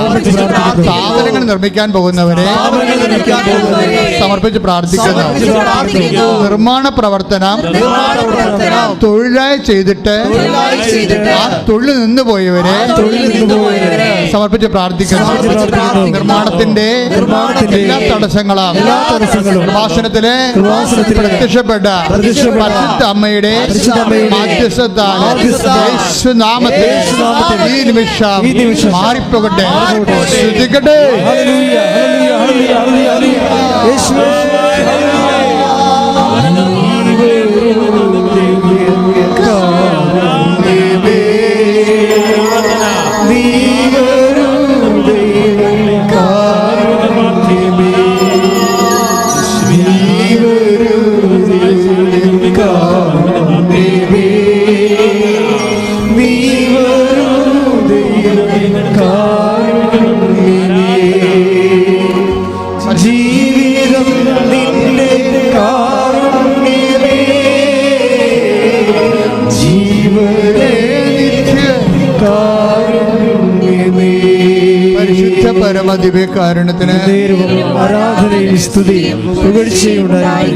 പ്രിയപ്പെട്ട ഉടമ്പടിയുടെ ഒരു പ്രധാനപ്പെട്ട മർമ്മം എന്ന് പറയുന്നത്, പല മർമ്മങ്ങൾ ഇപ്പോൾ ഈശോ ഇതിലൂടെ പറയുന്നുണ്ടല്ലേ. ചില സമയത്ത് ഇഷ്യൂസ് ഉണ്ടാകും, അത് നിങ്ങളെ ഉറപ്പിക്കാൻ വേണ്ടിയാണ്. അല്ലേ, ഉടമ്പടി എടുത്തു കഴിഞ്ഞോ അല്ലെങ്കിൽ ഉടമ്പടി എടുക്കുന്നതിന് മുമ്പൊക്കെ ഇഷ്യൂസ് ഉണ്ടാകും. ആ ഉടമ്പടി പക്ഷേ ആ ഇഷ്യൂസ് ഒന്ന് ഇപ്പോഴത്തെ ജോബിക്കുണ്ടായിരുന്ന പ്രശ്നം എന്താണ്? രണ്ട് സമയത്തും പ്രശ്നമാണ് അയാൾക്ക്, പക്ഷേ രണ്ടു അയാൾക്ക് നേട്ടമായി മാറി. രണ്ട് സമയത്തും പ്രശ്നമുണ്ടായി, പക്ഷേ രണ്ട് സമയത്ത് നേട്ടമായി മാറി. ഇപ്പം അപ്പൻ ആ സമയത്ത് മരിക്കേണ്ട ആളാണ്, അതിൻ്റെ അകത്ത് കുഴപ്പമില്ല. അപ്പം മരിച്ചൊരു വിഷമില്ല, പ്രായമായ ആളാണ്. തന്നെയല്ല അദ്ദേഹം രോഗിയുമായിരുന്നു. അദ്ദേഹത്തിന് ശുശ്രൂഷത്തിൽ ആ മനുഷ്യന് സന്തോഷമുണ്ട്, അവസാന കാലങ്ങളിൽ ശരിക്കും നോക്കിയതിൽ സന്തോഷമുണ്ട്. പക്ഷേ എങ്കിലും അപ്പൻ്റെ 5 ലക്ഷം രൂപ അയാൾക്ക് കിട്ടിയപ്പോൾ 5 ലക്ഷം രൂപയാണ് അയാൾക്ക് കടമുണ്ടായിരുന്നത്. ആ കടം അതുകൊണ്ട് തന്നെ അയാളെ ചെയ്തു. അതായത് ഉടമ്പടിക്കാലത്ത് നിങ്ങൾ എന്ത് സംഭവിച്ചാലും വിഷയത്തെ നോക്കരുത്, ദൈവത്തെ നോക്കാവൂ. കുറച്ച് പോയിൻറ്റ് പിടിയോ. ഇപ്പം നിങ്ങൾ IELTS ഫ്ലോപ്പ് ആയെന്ന് തന്നെ വിചാരിക്കുക അല്ലേ. ഇപ്പം ചില പറയാം, അച്ഛാ 5 പ്രാവശ്യം ഞാൻ പരീക്ഷ എഴുതി, ഇത് 6ാമത്തതാണ്, ഇതും ഫ്ലോപ്പായാൽ എനിക്ക് കാശില്ലെന്ന് പറയും. ഇനി IELTS എഴുതാൻ കാശില്ലെന്ന് പറയും. അപ്പോൾ ഞാൻ മൈൻഡ് ചെയ്യത്തില്ലത്. എന്താ കാര്യം വെച്ച് കഴിഞ്ഞാൽ, ഇവളുടെ സമയമാകുമ്പോൾ തക്ക സമയമുണ്ടല്ലോ, ഇവൾ മര്യാദക്ക് നിൽക്കുക. ദൈവത്തിൻ്റെ തിരുസന്നിധിയിൽ നിൽക്കണവർ മര്യാദക്ക് നിൽക്കാൻ പറയും. ബൈബിളിൻ്റെ ഒരു നിലപാടാണത്. ദൈവതിരുസന്നിധി നിൽക്കുന്നവർ മര്യാദക്ക് നിൽക്കണം. എന്ന് വെച്ച് കഴിഞ്ഞാൽ മര്യാദ നിൽക്കുന്ന അർത്ഥം എന്താണ്? ബഹളം ഉണ്ടാക്കരുത്, നിരാശപ്പെടരുത്, വിഷമിക്കരുത്, ഫൈറ്റ് ചെയ്യരുത്, പിറുപിറുക്കരുത്. കുറേ ദൈവത്തിൻ്റെ മുമ്പിൽ നിൽക്കാൻ വലിയ പാടാണ്. ഇത്രയും നാളെനിക്ക് മനസ്സിലായത് അങ്ങനെയാണ്. നമുക്ക് ആരുടെ മുമ്പിലൊക്കെ നിൽക്കാം, പക്ഷെ ദൈവത്തിൻ്റെ മുമ്പിൽ നിൽക്കാൻ ദൈവം ചാടി കടിക്കത്തൊന്നുമില്ല. പക്ഷേ നമ്മുടെ ഒരു ചെറിയൊരു ചലനം കൊണ്ട് തന്നെ ദൈവത്തിൻ്റെ അനുഗ്രഹം ബ്ലോക്കായി പോകാൻ സാധ്യതയുണ്ട്. അതുകൊണ്ട് പത്രോസ് പറഞ്ഞത് എന്താ പറയണത്? 1 പത്രോസ് അല്ലേ, 1 പത്രോസ് 5:6. ദൈവത്തിന്റെ ശക്തമായ കരത്തിൻ കീഴിൽ, ഒന്ന് ഏറ്റു പറഞ്ഞ, ദൈവത്തിന്റെ ശക്തമായ കരത്തിന്റെ കീഴിൽ നിങ്ങൾ താഴ്മയോടെ നിൽക്കുവിൻ. അവിടുന്ന് തക്ക സമയത്ത് നിങ്ങളെ ഉയർത്തിക്കൊള്ളും. അപ്പൊ തക്ക സമയം എന്ന് പറയുന്നത് ആരാണ്? ഉടമ്പടിയിൽ ആര് തീരുമാനിക്കും? അത് അമ്മ തീരുമാനിക്കും. മനസ്സിലായില്ലേ? ഉടമ്പടിയിൽ നിന്ന് ആരാണ്? നിങ്ങളുടെ തക്ക സമയം ആര് തീരുമാനിക്കും? അമ്മ തീരുമാനിക്കും. അതാണ് കാനായിലെ കല്യാണം. തക്ക സമയം അമ്മ തീരുമാനിക്കും. എൻ്റെ സമയം ഇനി സമാഗതമായില്ലല്ലോ. ആ സമയം പിന്നെ തീരുമാനിക്കുന്നത് ആരാണ്? അമ്മയാണ്. അമ്മ സമയം തീരുമാനിക്കും. അമ്മയ്ക്ക് അതാണ് സമയക്കടികാരവുമായി കൃപാസന അൾത്താരയിൽ അമ്മ പ്രത്യക്ഷപ്പെടുമ്പോൾ നമുക്ക് തരുന്ന അനുഭവ സന്ദേശങ്ങളിൽ ഒന്നാണത്. തക്ക സമയം, നിൻ്റെ സങ്കടങ്ങൾ തീരാനുള്ള തക്ക സമയം, നിൻ്റെ അമ്മ തീരുമാനിക്കുമെങ്കിൽ അതിനെ തീരുമാനിപ്പിക്കുന്ന പ്രാർത്ഥനയാണ് അമ്മ നൽകിയ ഉടമ്പടി പ്രാർത്ഥന. കൈ അടിച്ച് കർത്താൻ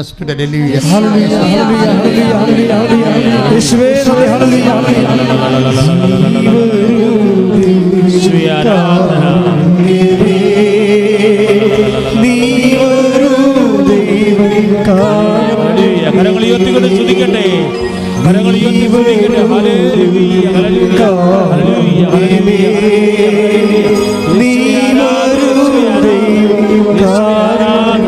പരിശുദ്ധ പരമദിവ്യകാരുണ്യത്തിന് ആരാധനയും സ്തുതിയും പുകഴ്ചയും ഉണ്ടായിരിക്കട്ടെ. അപ്പോൾ ഈ 1 Patros 5:6 ദൈവത്തിൻ്റെ തിരുസന്നിധിയിൽ എങ്ങനെ നിൽക്കണമെന്ന് പറയണത്? താഴ്മയോടെ നിൽക്കണം, വിനയത്തോടെ നിൽക്കണമെന്ന്.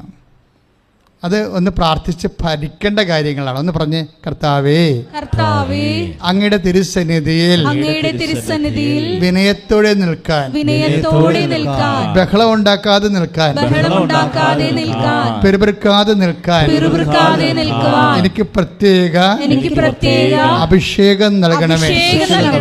അപ്പോഴേ ആൾക്കാർക്ക് വരുന്ന ഒരു ചെറിയ അബദ്ധം അതാണ്, ദൈവതിരുസന്നിധിയിൽ നിൽക്കാൻ അറിയാൻ പാടില്ലാത്തതാണ് ഏറ്റവും വലിയ പ്രശ്നം. അപ്പോൾ ഉടമ്പടി വരുമ്പോൾ പക്ഷേ നിങ്ങളത് പഠിക്കാൻ പറ്റത്തില്ല. ഉടമ്പടി വരുമ്പോൾ നിങ്ങൾ പഠിക്കാൻ പറ്റത്തില്ല. ഇപ്പം നിങ്ങൾ PSC ടെസ്റ്റ് എഴുതി 2 പേരും എഴുതാൻ പോയി, നീ ഉടമ്പടി എടുത്തിട്ടുണ്ട്, ഉടമ്പടി എടുക്കാത്ത ആളിനെ PSC ടെസ്റ്റിന് കിട്ടി, നിനക്ക് കിട്ടിയില്ല. സ്വാഭാവികമായിട്ട് നിനക്ക് ദൈവദർശനം നിൽക്കാൻ പറ്റാത്ത ആളാണെങ്കിൽ പിറുപിറുപ്പുണ്ടാവും. നിൽക്കാൻ അറിയാൻ പറ്റാത്ത ആളാണെങ്കിൽ ഞാൻ ഉടമ്പടി എടുത്ത് എനിക്ക് കിട്ടിയില്ലല്ലോ, ഉടമ്പടി എടുക്കാത്തവർക്കാണല്ലോ അത് കിട്ടിയെന്ന് പറഞ്ഞിട്ട് ദൈവദർശനത്തിൽ തർക്കം ഉണ്ടാവും. തർക്കിക്കുകയോ ബഹളം ഉണ്ടാക്കുകയോ ചെയ്യരുതേ. കാര്യം എന്താണ്? ദാസൻ അഥവാ ദാസിയുടെ സ്റ്റേറ്റിലേക്ക് ആണ് നിന്നെ ഉടമ്പടി കൊണ്ടുവരണത്. അതാണ് മത്തായി സുവിശേഷം 12:19-20. പറഞ്ഞോളൂ. അവൻ തർക്കിക്കുകയോ ബഹളം ഉണ്ടാക്കുകയോ ബഹളം കൂട്ടുകയോ ചെയ്യുകയില്ല. ഇതാ ഞാൻ തിരഞ്ഞെടുത്ത എൻ്റെ ദാസൻ, എൻ്റെ ആത്മാവ് പ്രസാദിച്ച എൻ്റെ പ്രിയപ്പെട്ടവൻ. അവൻ്റെ മേൽ എൻ്റെ ആത്മാവിനെ അയക്കും. അവൻ വിജാതിരി ന്യായവിധി അറിയിക്കുകയും അവൻ തർക്കിക്കുകയോ ബഹളം കൂട്ടുകയോ തിരുവീഥികളിൽ അവൻ്റെ സ്വരം കേൾക്കുകയില്ല. അപ്പോൾ ഈ വിനയായ തർക്കം ഉണ്ടാക്കാതെ എന്തെങ്കിലും നമുക്ക് പിടിക്കാത്ത കാര്യങ്ങൾ സംഭവിച്ചാൽ, ഇപ്പോൾ തന്നെ നിങ്ങളുടെ കല്യാണം ഉടമ്പടി നിങ്ങൾക്ക് വിവാഹം വെച്ചിട്ടുണ്ട്, പക്ഷേ വിവാഹം അത് ഉടമ്പടി ചെയ്ത ഉടനെ ഒരു മനസ്സമ്മതം വന്നു. നിങ്ങൾ ഉടമ്പടി ചെയ്തല്ല മാതാവ് തന്നാണെന്നും പറഞ്ഞ് നിങ്ങൾ കൈ കൊടുത്തു, പക്ഷേ മനസ്സമ്മതം നടന്നിട്ട് പക്ഷേ ആ കല്യാണം പോയി. അപ്പോൾ നിങ്ങളെന്ത് ചെയ്യും? നിങ്ങൾ അതിൻ്റെ ചമ്മൽ നിങ്ങൾക്ക് ഉണ്ടാവും. പക്ഷേ ആ ചമ്മൽ നിങ്ങൾ ചമ്മലാണെന്ന് പറയത്തില്ല, പറഞ്ഞിട്ട് പറയും ഞാനിനി പട്ടിയുടെ മുന്നിൽ പോയി നിൽക്കത്തില്ലെന്ന് പറയും. ഇതാണ് ദാർഢ്യം എന്ന് പറയണത്. ഇങ്ങനെ ദൈവദർശനം നിൽക്കാൻ പറ്റത്തില്ല, അവിടെ വിനയം ഉണ്ടാകണം. ഇവർക്ക് നിങ്ങൾക്ക് ചമ്മലുണ്ടായി, ആ കല്യാണം പോയപ്പോൾ ഒന്നെങ്കിൽ നിങ്ങളുടെ കുഴപ്പം കൊണ്ടാണ്, ഇനിയിപ്പോൾ എൻ്റെ സൗന്ദര്യത്തിൻ്റെ പ്രശ്നമായിരിക്കുമോ, അല്ലെങ്കിൽ ഞങ്ങളുടെ വീട് പിടിക്കഴിഞ്ഞിട്ടായിരിക്കുമോ, എന്തെങ്കിലും പിടിക്കഴിഞ്ഞിട്ടായിരിക്കും പോയല്ലോ. അപ്പോൾ അതിൻ്റെ സ്വാഭാവികമായിട്ട് ഓരോ മനുഷ്യനുണ്ടാകുന്നത്, സാധാരണ മനുഷ്യർക്കുണ്ടാകുന്നത് ഒരു ചമ്മൽ പോലെ ഉണ്ടാകും. പക്ഷെ ചമ്മൽ ഇവർ പുറത്ത് കാണിക്കത്തില്ല. അത് കാണിക്കാതിരിക്കാൻ വേണ്ടി അമ്മയോട് പറയും, ഇനി ഒരുവൻ്റെ മുമ്പിൽ പോയി ഞാൻ നിൽക്കത്തില്ല. ഇതാണ് വിഷയം. പ്രാക്ടിക്കലായിട്ട് പറഞ്ഞാൽ ഇതാണ് വിഷയം. ഇങ്ങനെ ഓരോ വിഷയം വരുമ്പോഴും നമ്മൾ ഇതിൻ്റെ തെളിമയില്ല, അറിയാവില്ല. അവിടുന്ന് തന്നെ, അതായത് ദൈവദർശനം നിൽക്കാൻ അറിയത്തില്ല ഇവർക്ക്. കാര്യം എന്തുകൊണ്ടാണ് ഇങ്ങനെ സംഭവിച്ചത്? ഇപ്പോൾ നിങ്ങൾക്കറിയാമല്ലോ, കഴിഞ്ഞ ദിവസങ്ങളിൽ തൃശ്ശൂരിൽ നിന്നൊരു സഹോദരി സാക്ഷ്യം പറഞ്ഞു. അവർ സാക്ഷ്യം പറഞ്ഞു വെച്ച് കഴിഞ്ഞാൽ അവർക്ക് ഓസ്ട്രേലിയ മൈഗ്രേറ്റ് ചെയ്യണം. മൈഗ്രേറ്റ് ചെയ്യണ മുമ്പ് അവർക്ക് വരെ കുറേ പ്രോബ്ലം ഉണ്ട്. അവിടെ പ്രോബ്ലം വെച്ച് കഴിഞ്ഞാൽ അവർക്കൊരു കുട്ടിയെ കൂടി വേണം. ആ കുട്ടിയെ പക്ഷേ അവർ കിട്ടണില്ല. 7 കൊല്ലമായി, 2 കുട്ടികളുണ്ട്, ഒരു കുട്ടിയെ കൂടി വേണം. 7 കൊല്ലമായിട്ട് ആ 3ാമത്തെ കുട്ടിയെ കിട്ടണില്ല. അവർ ഉടമ്പടി ചെയ്ത് അപ്പോൾ ഓസ്ട്രേലിയ മൈഗ്രേഷൻ കൂടി ഉടമ്പടി വിഷയമാക്കി. യൂട്യൂബിൽ ആ സാക്ഷി ചെയ്യുന്നുണ്ട്. 2 ദിവസം മുമ്പുള്ള സാക്ഷിയാണത്. അത് അപ്പോൾ വിഷയമായി കഴിയുമ്പോൾ അവർ ഉടമ്പടി വെച്ച് കഴിയുമ്പോൾ തന്നെ അവർ പ്രഗ്നൻ്റ് ആകും. പ്രഗ്നൻ്റ് ആയ ശേഷം കുറേ പ്രഗ്നൻസി പ്രോബ്ലംസ് ഉണ്ടാവും. പക്ഷേ ഇവർ സാധാരണ ലേഡിയല്ല, ഭയങ്കര ഒരു നിമിഷം ഓർക്കും, കർത്താവിനോട് ഇപ്പോൾ അസമയത്താണ് ഞാൻ കുഞ്ഞിനെ ചോദിച്ച് വാങ്ങിച്ചതെന്ന് ഓർക്കും. എൻ്റെ ഈ ദൈവത്തോടുള്ള ഈ പിടിവാശി കാരണം കുഞ്ഞ് സഫർ ചെയ്യുന്നുണ്ടല്ലോ, ഇത് ഇങ്ങനെ പോകേണ്ട കാര്യമില്ലായിരുന്നു അല്ലേ, ഇത് ദൈവം ഉദ്ദേശിച്ച് കാണത്തില്ല എന്ന് പറഞ്ഞുകൊണ്ട് അപ്പോൾ പറയും ഞാൻ ഇല്ല, ഞാൻ ഉടമ്പടി അങ്ങനെയെങ്കിൽ ദൈവം എനിക്ക് 7 കൊല്ലത്തിനുള്ളിൽ കുഞ്ഞിനെ തരേണ്ടതായിരുന്നല്ല. അപ്പോൾ ഉടമ്പടി എടുത്തപ്പോഴല്ലേ കുഞ്ഞിനെ കിട്ടിയത്. അപ്പോൾ ദൈവത്തിൻ്റെ കുഞ്ഞ് തന്നെയാണ് പറഞ്ഞു, ഇവിടെ സ്റ്റേണായിട്ട് നിൽക്കും എൻ്റെ അടുത്ത്. ഇങ്ങനെ ആദ്യം ഒരു ചെറിയൊരു ആട്ടം വന്നെങ്കിലും പിന്നെ അവർ കർത്താവിൻ്റെ കൂടെ സ്റ്റേ ആയിട്ടില്ല, ഞാൻ ഉടമ്പടി എടുത്തപ്പോൾ തന്നതാണ്, ഇനി ദൈവത്തിൻ്റെ കുഞ്ഞായതുകൊണ്ട് ദൈവം തന്നെ നോക്കിക്കൊള്ളും. അപ്പോൾ ഡോക്ടർ ഇതിൻ്റെ ഇടയ്ക്ക് കുറേ കാര്യങ്ങളൊക്കെ പറയുന്നുണ്ട്. ഇങ്ങനെ നിങ്ങൾക്ക് 2 കുഞ്ഞുങ്ങളുണ്ടല്ലോ ഓൾറെഡി, 3ാമത്തെ കുഞ്ഞിനെ എന്തിനാണ് എന്നൊക്കെ ഡോക്ടർ ചോദിക്കുന്നത്. വെച്ചാൽ അബോർഷൻ ചെയ്യണില്ലേ എന്ന് ചോദിക്കുന്നതിന് പകരം ഡോക്ടർ അതിൻ്റെ വെയർ അബൌട്ട്സിൽ ഇവരെ അപ്പുറത്തും ഇപ്പുറത്തുള്ള എല്ലാ സെറ്റിൽമെൻറ്റ് ഉണ്ടാക്കുക. പക്ഷേ ഇവർ പറയും അങ്ങനെ ചെയ്യത്തില്ല ഡോക്ടറെ, ഇത് ഞാൻ ചോദിച്ചു വാങ്ങിച്ചാൽ കർത്താവിടേക്കെന്ന്. അപ്പോൾ കർത്താവ് നോക്കുമെന്നുള്ളതാണ് അവരുടെ ഒരു വിശ്വാസം. പക്ഷേ എന്താ പ്രോബ്ലം വെച്ച് കഴിഞ്ഞാൽ ഈ കുഞ്ഞിൻ്റെ ക്രൈസിസ് ഉണ്ടായിക്കൊണ്ട് ഇവർക്ക് ഇന്ന് ഫെയ്ത്ത് ജനറേറ്റ് ചെയ്ത് പ്രെയർ ജനറേറ്റ് ചെയ്ത് അത് ഒരു ഭയങ്കരമായിട്ട് കാര്യം ഈ നമ്മൾക്ക് വിശ്വാസം എന്ന് പറയണത് ഒരു ഇൻ്റലക്ച്വൽ വെഞ്ചറാണ്. അത് വിശ്വാസം ഒരു ഇമോഷണൽ വെഞ്ചറല്ല. അത് എല്ലാവരും മനസ്സിലാക്കണം. വിശ്വാസം എന്ന് പറയണത് ബുദ്ധിപരമായ ഒരു ഇടപെടലാണ്. അപ്പോൾ ഇവരെന്താ പറയണതെന്ന് വെച്ച് കഴിഞ്ഞാൽ, ഇപ്പോൾ ഒരു ക്രൈസിസ് ഉണ്ടായി, ഉടമ്പടി ചെയ്തു, 7 കൊല്ലം അവർക്ക് മക്കളില്ല, ഉടമ്പടി ചെയ്തപ്പോൾ അവർക്ക് മക്കളെ കൊടുത്തു, പക്ഷേ മക്കൾക്ക് എന്തോ കുഴപ്പമുണ്ട്, കുഞ്ഞിന് എന്തോ കുഴപ്പമുണ്ട്, അത് ചലഞ്ച് ആയിട്ടുള്ള പ്രഗ്നൻസിയാണ്. ഡോക്ടർ പറഞ്ഞത് എന്തിനാ 2 കുഞ്ഞുങ്ങളുണ്ടല്ലോ ഓൾറെഡി, പിന്നെ നിങ്ങൾക്ക് പ്രശ്നങ്ങളൊന്നും ഇല്ലല്ലോ, പിന്നെ ഇതിനെ സൂക്ഷിക്കേണ്ട കാര്യമില്ല, ടെർമിനേറ്റ് ചെയ്ത് കളയാമെന്ന് പറയുമ്പോൾ ഇവർ പറയും അങ്ങനെയല്ല ഡോക്ടർ, ഇത് ഞാൻ കർത്താവിൻ്റെ 7 കൊല്ലം എനിക്ക് മക്കളില്ലായിരുന്നു, പക്ഷെ ഞാനിപ്പോൾ ചോദിച്ച് വാങ്ങിച്ചതാണിത്, അപ്പോൾ ദൈവത്തിൻ്റെ കുഞ്ഞാണ്, അപ്പോൾ ദൈവം നോക്കിക്കൊള്ളും. അപ്പോൾ സ്വാഭാവികമായിട്ട് ആ കുഞ്ഞിന് പ്രശ്നം ഉണ്ടാക്കിയതാരാണ്? ദൈവം തന്നെ ആയിരിക്കും. അറിയത്തില്ല. എന്താ വെച്ചാൽ ഇവർ വെച്ചിരിക്കണ ഇവർ ഓസ്ട്രേലിയയിലൊക്കെ വെച്ചിരിക്കണ മൈഗ്രേഷൻ, 2 കുഞ്ഞുങ്ങളും 3 കുഞ്ഞുങ്ങളും ഹസ്ബൻഡും വൈഫും കൂടി പോകാൻ വേണ്ടി വെച്ചിരിക്കണതാണ്. അതിൻ്റെ അകത്ത് ഉടമ്പടിയുടെ ഒരു വിഷയം അതാണ്. പക്ഷേ ഇതിനൊക്കെ എല്ലാം നമുക്കൊരു ക്രൈസിസ് വരുമ്പോൾ നിങ്ങൾ എന്താ ഉദ്ദേശിക്കണമെന്ന് അറിയാമോ? അതായത് ഉടമ്പടിയും ക്രൈസിസുമാണ് ഞാൻ ഇന്ന് ഡീൽ ചെയ്യുന്ന സബ്ജക്റ്റ്. ഞാൻ ഇത് ഉദ്ദേശിച്ച് വന്നതല്ല, ഞാൻ വേറെ കാര്യമൊക്കെ പറയാമെന്ന് പറഞ്ഞ് വന്നതാണ്. പ്രാർത്ഥിച്ചിട്ട് വേണം, ഒത്തിരി പ്രാർത്ഥിച്ചിട്ടാണ് വന്നതേ. പക്ഷേ ഇവിടെ വന്നപ്പോൾ വിഷയം ചേഞ്ച് ചെയ്ത് ഉടമ്പടിയും ക്രൈസിസും എന്നുള്ള ബന്ധമായ വിഷയമാണ് ഇപ്പോൾ ഡീൽ ചെയ്തുകൊണ്ടിരിക്കുന്നത് പരിശുദ്ധാത്മാവ്. അതിലെന്താ പ്രശ്നം? ഇത് ക്രൈസിസ് എന്ന് പറയുമ്പോൾ ഇവരിതോടുകൂടി ഇവരുടെ പ്രെയർ ജനറേറ്റ് ചെയ്യും. നമ്മൾ ഉദ്ദേശിക്കണമെന്ന് വെച്ചാൽ പ്രാർത്ഥനയില്ലേ, നമ്മുടെ ഇപ്പോൾ എല്ലായിടത്തും സുൽകുമാറിനും പ്രോബ്ലമാണല്ലോ ഉടമ്പടി എടുത്ത് കഴിഞ്ഞിട്ടേ, അത് കഴിഞ്ഞാൽ ഇവർക്കും പ്രോബ്ലമാണ്, ജോബിക്കും പ്രോബ്ലമാണല്ലോ, ഈ തൃശ്ശൂർ ലേഡി ഈ സഹോദരിക്കും പ്രോബ്ലമാണ്. പക്ഷേ ഇവരെല്ലാം ചെയ്തിരിക്കുന്ന ഒരു കാര്യമുണ്ട്. എന്താണ് അവർ ചെയ്തിരിക്കുന്നത്? അവർ പ്രെയർ ജനറേറ്റ് ചെയ്യും. എന്ന് വെച്ച് കഴിഞ്ഞാൽ കർത്താവിൻ്റെ അടുത്ത് തർക്കത്തിനില്ല, കാര്യം എന്താ, തർക്കത്തിനില്ല, ബഹളത്തിനില്ല. പിന്നെ എന്താണ്, അവിടുന്ന് ഇതാ ഞാൻ തിരഞ്ഞെടുത്ത എൻ്റെ ദാസൻ അഥവാ ദാസി, അതാണ് സബ്ജക്റ്റ്. ഉടമ്പടി ചെയ്യുമ്പോൾ ഇപ്പോൾ 12:19 ഇതാ ഞാൻ തിരഞ്ഞെടുത്ത, ഒന്ന് പറഞ്ഞേ, ഇതാ ഞാൻ തിരഞ്ഞെടുത്ത എൻ്റെ ദാസൻ, എൻ്റെ ദാസി, എൻ്റെ ആത്മാവ് പ്രസാദിച്ച എൻ്റെ പ്രിയപ്പെട്ടവൻ, എൻ്റെ പ്രിയപ്പെട്ടവൾ, അവരുടെ മേൽ ഞാൻ എൻ്റെ ആത്മാവിനെ അയക്കും. അവർ ചതഞ്ഞ ഞാങ്കണ ഒടിക്കുകയില്ല, പുകഞ്ഞ തിരി കെടുത്തുകയില്ല. ദാസന്റെയും ദാസിയുടെയും ഒക്കെ ഒരു നിലപാടെന്ന് പറയണത്, എന്തെങ്കിലും അത്യാഹിത ഉണ്ടായാൽ ആ കള പോട്ട എന്നും പറഞ്ഞ് അവർ ഇട്ടച്ചും പോകത്തില്ല, ചതഞ്ഞ ഞാങ്കണ ഓടിക്കത്തില്ല. ഒരു തിരി പുകഞ്ഞിരിക്കുകയാണ്, അതിനെ കെടുത്തത്തില്ല, അത് കുറച്ച് കഴിയുമ്പോൾ തെളിഞ്ഞ് വരുമെന്ന് വിശ്വസിക്കും. ഇതാണ് ദാസൻ്റെ പ്രത്യേകത. അപ്പം നിങ്ങൾക്കൊരു ഹോപ്പ് ഉണ്ടാകണം ഈ വിഷയത്തിൽ. എന്തെങ്കിലും ഒരു ഉടമ്പടി എടുത്തു കഴിഞ്ഞതിന് ശേഷം എന്തെങ്കിലും ഒരു ഡിസ്റ്റർബൻസ് ഉണ്ടായാൽ നിങ്ങൾ പ്രെയർ ഉടനെ ഫ്ലോപ്പാക്കരുത്. മനസ്സിലായില്ലേ? പ്രെയർ എന്ന് വെച്ചാൽ പ്രാർത്ഥനാ ജീവിതം. പ്രാർത്ഥന എന്ന് പറഞ്ഞാൽ ഉടമ്പടി എന്ന് പറയുന്നത് പ്രാർത്ഥന 20% ഉള്ളൂ. ബാക്കിയെല്ലാം രോഗികളെ ശുശ്രൂഷിക്കുക, പത്രം വിതരണം ചെയ്യുക, പ്രേക്ഷിത പ്രവർത്തനമൊക്കെയാണ്. കർത്താവിനെ അറിയാത്തത് അറിയിക്കുക, അറിഞ്ഞവരെ ആഴപ്പെടുത്തുക. ചില ആൾക്കാർ പത്രം കൊടുക്കണമെങ്കിൽ ഏപ്രിൽ 2-ാം തീയതി മേടിച്ച പത്രം കൊടുക്കണത് ഏപ്രിൽ 28-ാം തീയതിയാണ് കൊടുത്തു തീരണത്. അതൊക്കെ വെച്ചാൽ നിങ്ങളുടെ വാദപ്പനിയാണ് കാണിക്കുന്നത്, വിശ്വാസത്തിൻ്റെ വാദപ്പനി. ബുദ്ധിയും ബോധമുള്ളവർ, ഇൻ്റലക്ച്വൽ ആയിട്ടുള്ളവർ അത് എടുത്തു കഴിഞ്ഞാൽ എത്രയും വേഗം തീഷ്ണതയോടെ. ഇതെന്ന് വെച്ചാൽ ഏപ്രിൽ 28-ാം തീയതി വരെ എന്തുകൊണ്ടാണ് 2-ാം തീയതി പത്രം ഇരിക്കാൻ കാര്യം വെച്ച് കഴിഞ്ഞാൽ നിങ്ങൾ അവിടെ ഇവിടെയും പോകുമ്പോൾ 2 പത്രം കൊണ്ടുപോകും. 2 പത്രം കൊണ്ടുപോയാൽ ആരും അറിയരുത്, ഞാൻ പത്രം കൊടുക്കുകയാണെന്ന് ഓർക്കരുത്. ഇങ്ങനെ അതായത് നിങ്ങളുടെ ഒരു ഈഗോ സെക്യൂർ ചെയ്തുകൊണ്ട് മാത്രം ന്യൂട്രലായിട്ട് തട്ടിപ്പ് കാണിക്കും. അതായത് പത്രം ബോൾഡായിട്ട് കർത്താവിൻ്റെ നാമത്തിൽ ഇപ്പോൾ എന്നെ അനുഗമിക്കാൻ മനുഷ്യരുടെ മുമ്പിൽ എന്നെ ഏറ്റുപറഞ്ഞാൽ സ്വർഗസ്ഥനായ പിതാവിൻ്റെ മുമ്പിൽ ഞാനും നിങ്ങളെ ഏറ്റുപറയും. അവിടെയാണ് വിഷയം ഇരിക്കുന്നത്. 10:32 ഇതിൻ്റെ അടിസ്ഥാന വചനമാണ്. മനുഷ്യരുടെ മുമ്പിൽ ഏറ്റു പറയണം. അപ്പോൾ മനുഷ്യരുടെ മുമ്പിൽ ഏറ്റു പറയാൻ പേടിയുള്ളവരാണ് ആദ്യ ദിവസം 2 ദിവസം പത്രം കൊണ്ടേ കൊടുത്ത് 5 ദിവസം കഴിയുമ്പോൾ ഒരു പത്രം കൊണ്ടേ കൊടുത്ത് ഇങ്ങനെ എല്ലാം കൂടി നക്കാപ്പിച്ച കൊടുത്ത് അവസാനിപ്പിക്കും. കൊടുക്കണ എല്ലാം ശരിയാണ്, തെറ്റില്ല. പക്ഷേ ഉള്ള പ്രോബ്ലം വെച്ചാൽ നിലപാട് തെറ്റിപ്പോയി. എന്താണ്?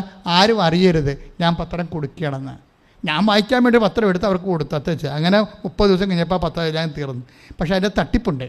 തട്ടിപ്പെന്ന് പറയുന്നത് നിങ്ങൾക്ക് ഈഗോ ഉണ്ട്, നിങ്ങൾ ആരോ ആണെന്ന് നിങ്ങൾ ധരിക്കുന്നു, ദൈവത്തിൻ്റെ മുമ്പിൽ വിനയമില്ല.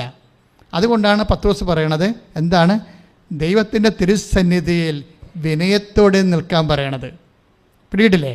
അതാണ് 1 പത്രോസ് 5:6 ഒന്ന് പറഞ്ഞ ദൈവത്തിന്റെ തിരുസന്നിധിയിൽ വിനയത്തോടെ നിൽക്കുക. അവിടുന്ന് തക്ക സമയത്ത് നിങ്ങളെ ഉയർത്തിക്കൊള്ളും. അപ്പൊ ഈ തക്ക സമയം എന്നുള്ളത് ഇപ്പോഴെന്താ സംഭവിച്ചിരിക്കുന്നത്? ഉടമ്പടി എടുക്കുമ്പോൾ സമയം ആരാ നിശ്ചയിക്കുന്നത്? അമ്മയാണ് നിശ്ചയിക്കുന്നത്.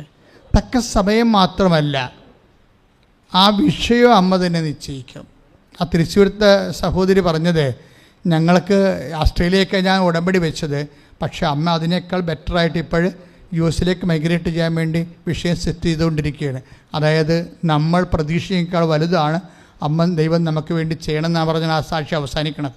നമ്മൾ പ്രതീക്ഷിക്കുന്നതിനേക്കാൾ എന്ന് വെച്ചാൽ നമ്മുടെ ഒരു അറിവുണ്ടല്ലോ, നമ്മളുടെ അറിവ്, നമുക്ക് ഇപ്പോൾ ഉള്ള അറിവ് അതിൻ്റെ പരിധിയിൽ നിന്നാണല്ലോ നമ്മൾ ഓരോ കാര്യം സമീപിക്കണത്. പക്ഷേ ഉടമ്പടി എപ്പോഴും വരണത് ദൈവത്തിൻ്റെ അറിവിൽ നിന്നാണ് വരണത്.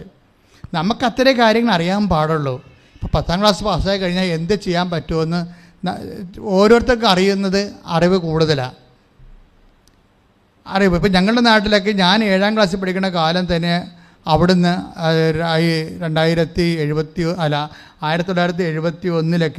അവിടുന്ന് അപ്പം തന്നെ പോളിടെക്നിക്ക് പിള്ളേർ പോകുന്നുണ്ടായിരുന്നു പഠിക്കാൻ വേണ്ടി. അവരൊക്കെ ഇന്ന് വിദേശത്തൊക്കെ ഓരോരോ എഞ്ചിനീയർമാരായിട്ട് ജീവിക്കുന്നുണ്ട്. പക്ഷേ എല്ലാവർക്കും ആ അറിവില്ലായിരുന്നു. ഇതുപോലെ തന്നെ നമുക്ക് വരണത് ദൈവത്തിന് നമ്മൾക്കുള്ള അറിവിൻ്റെ പരിമിതികളിൽ നിന്നാണ് നമ്മൾ വിഷയം വെക്കുന്നത്. നമ്മൾ ആഗ്രഹിക്കുന്നതിനേക്കാൾ കൂടുതൽ നൽകാൻ കഴിയുള്ളതാണ് ദൈവം. നമ്മൾ ആഗ്രഹിക്കുന്ന എഫേസ്യസിന്റെ ലേഖനമാണ്, അതായത് 3:20 എഫേസ്യസ് 3:20 വായിച്ചോളൂ. നമ്മിൽ പ്രവർത്തിക്കുന്ന ശക്തിയാൽ, അത് ഏറ്റു പറഞ്ഞ നമ്മിൽ പ്രവർത്തിക്കുന്ന ശക്തിയാൽ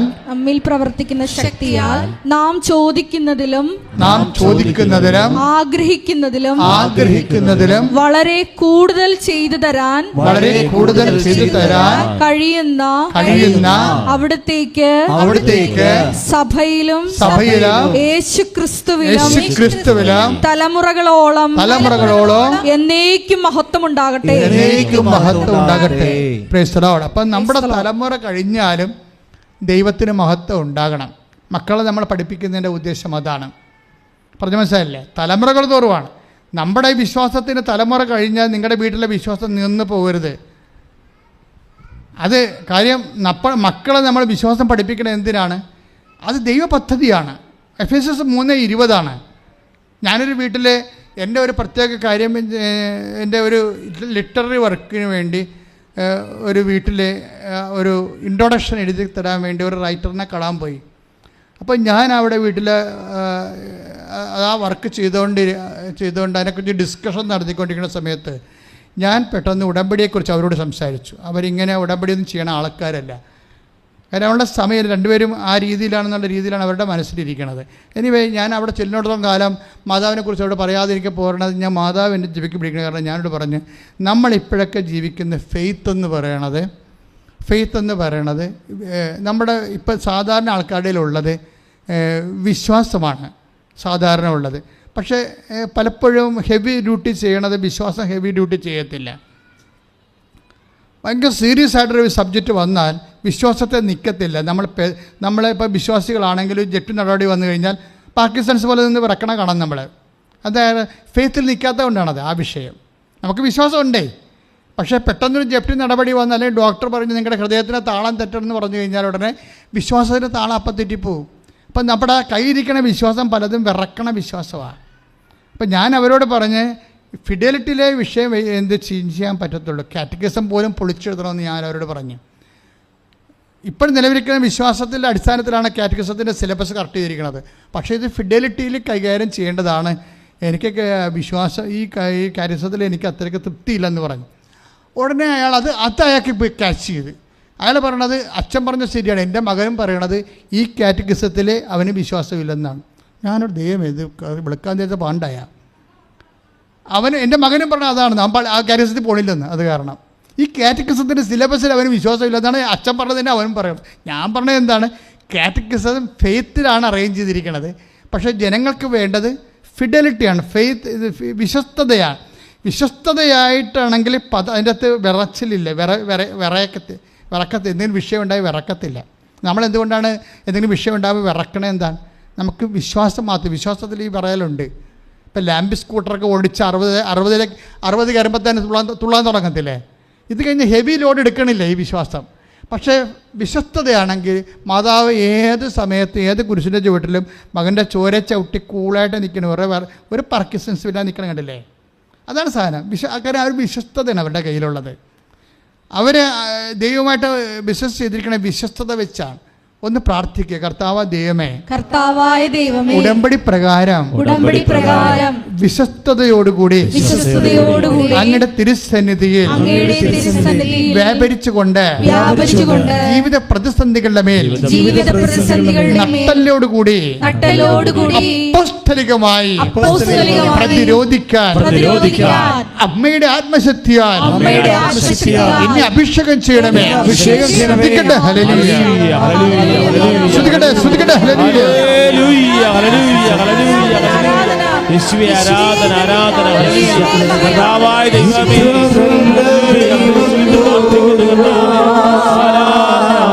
കർത്താവേ, ഉടമ്പടിയിലായിരിക്കുന്ന മക്കളെ കർത്താവേ, ജീവിത ദുരിതങ്ങളെ സമർപ്പിച്ച്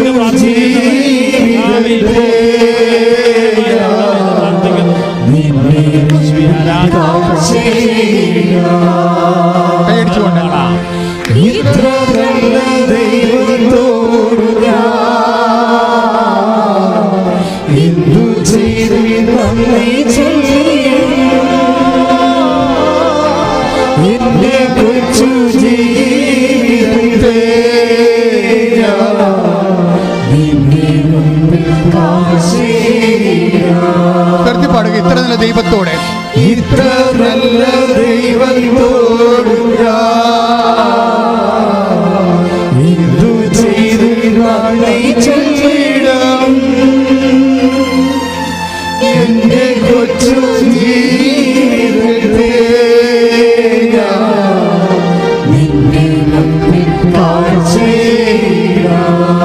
നിന്റെ മുമ്പിൽ കാഴ്ച ചെയ്യുക. ഇത്ര നല്ല ദൈവത്തോടെ, ഇത്ര നല്ല ദൈവത്തോട്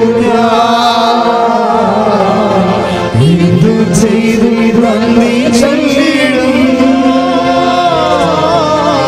എന്റെ കൊച്ചു ജീവിതത്തെ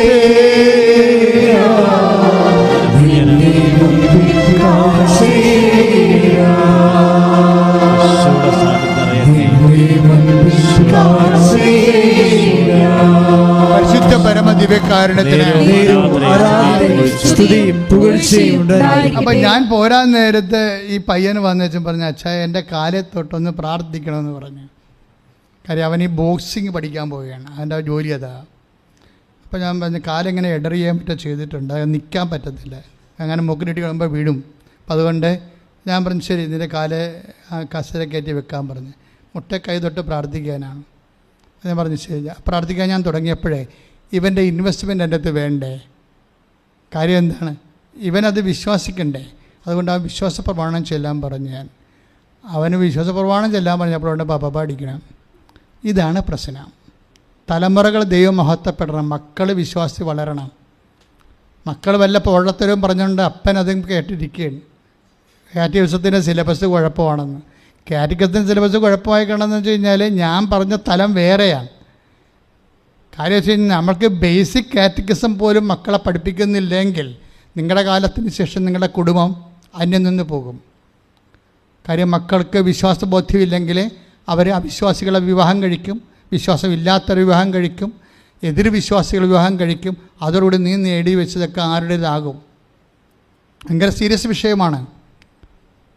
നിങ്ങളുടെ കാലത്ത് നിങ്ങളുടെ വിഷയം മാത്രമാണ് നിങ്ങൾ ഫോക്കസ് ചെയ്യണമെന്നുണ്ടെങ്കിൽ തീർച്ചയായിട്ടും ദൈവത്തെ മാറ്റി നിർത്തിക്കൊണ്ടാണ് നിങ്ങളൊരു പദ്ധതി ഉണ്ടാക്കുന്നത്. അതാണ് എഫേസ്യസ് 3:20. എല്ലാ തലമുറകളിലും ദൈവം മഹത്വപ്പെടേണ്ടി വരും. അതുകൊണ്ട് അവന് മക്കളും പേരക്കിടാങ്ങളും ഒക്കെ കർത്താവിനെ അറിഞ്ഞ് ജീവിക്കാം. ഒന്ന് പ്രാർത്ഥിക്കുക. കർത്താവ് ദൈവമേ, എൻ്റെ മക്കളാം എൻ്റെ പേരക്കിടാങ്ങളാം അങ്ങയെ അറിഞ്ഞ് ജീവിക്കുവാൻ, അങ്ങയെ മഹത്വപ്പെടുത്തി ജീവിക്കുവാൻ എന്നെ ഉപകരണമാക്കണമേ, എന്നെ ഉപകരണമാക്കണമേ, എന്നെ ഉപകരണമാക്കണമേ. അപ്പോൾ ആ ഒരു ബോധം നമുക്ക് വേണം. കാര്യം നമ്മുടെ കാലത്തിന് ശേഷവും ഈ കുടുംബത്തിൽ ഈശോയെ തന്നെ ആരാധിക്കപ്പെടണം. നമ്മുടെ രക്തത്തിൽ നിന്ന് പിറന്ന കുഞ്ഞുങ്ങളെല്ലാം, എത്ര കുഞ്ഞുങ്ങൾ ഏതെല്ലാം തലമുറകൾ ഉണ്ടായാലും, കഴിഞ്ഞ ദിവസം ചക്യാത്തി പിതാവ് ആയിട്ട് സംസാരിക്കേണ്ടി വന്നു. കാരണം അവിടെ എന്നെ പഠിപ്പിച്ച ഗുരുവാണ്. അപ്പോൾ ഞങ്ങൾക്ക് ആലപ്പുഴ വന്നൊരു ധ്യാനം നടത്തി നോൻപിൻ്റെ അച്ഛന്മാർക്ക്. പിതാവ് പോകാൻ നേരത്ത് കൊടുത്ത സന്ദേശം പിന്നീട് ഞങ്ങളുടെ പിതാവ് അനാവറമ്പ പിതാവ് വിശദീകരിച്ച് തന്നപ്പോഴേ അവർ തമ്മിലുള്ള ഇൻബിറ്റ്വീൻ ടോക്കിൽ പറഞ്ഞു, ചക്യാത്തി പിതാവിനെ പട്ടം കൊടുത്ത പിതാവിനെ ചക്യാത്തി പിതാവിനെ അറിയാം.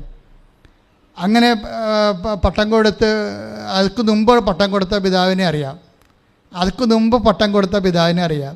അങ്ങനെ 16-ാം നൂറ്റാണ്ട് വരെ എത്തുമ്പോൾ ഒരു ഓർത്തഡോക്സ് പിതാവാണ് ചക്യാത്ത പിതാവിൻ്റെ അങ്ങേ തിരക്ക് നിൽക്കണത്. പട്ടം കൊടുത്തതിൻ്റെ കാര്യം കയ്യൊപ്പ് വഴിയാണല്ലോ ഇത് അധികാരം അഭിഷേകം കൈമാറണത്. അപ്പം അതുകൊണ്ട് നമ്മളുടെ മക്കളുടെ കാലം മുഴുവനും നിൻ്റെ വിശ്വാസം പകർന്ന് പോകണം. അതിനുവേണ്ടി നീ കർത്താവിൻ്റെ ദിവസം കണ്ണീരോടെ പ്രാർത്ഥിക്കുക. കർത്താവായ ദൈവമേ, എഫേസ്യൻസ് 3:20 അനുസരിച്ചുകൊണ്ട് എന്റെ തലമുറകളെ വിശ്വാസത്തിൽ ഉറച്ചു നിൽക്കുവാൻ നീ എന്റെ ഗോത്രങ്ങളെ വിശ്വാസത്താൽ അഭിഷേകം ചെയ്യണമേ. ശ്രദ്ധിക്കട്ടെ.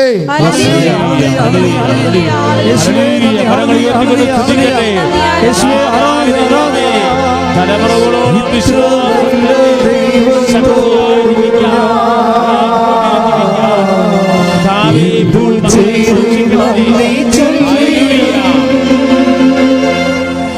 എന്റെ കൊച്ചു ജീവിതത്തെ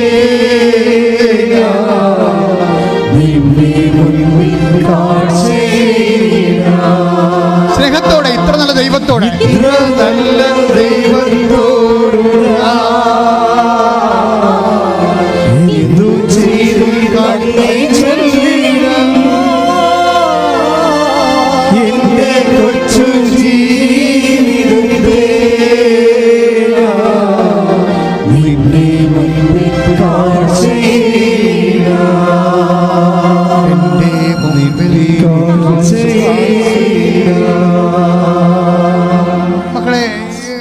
ഉടമ്പടിയോട് കഴിയുമ്പോൾ നിങ്ങൾ ദൈവവുമായിട്ട് ഇൻറ്റിമേറ്റ് ആകുകയാണ്.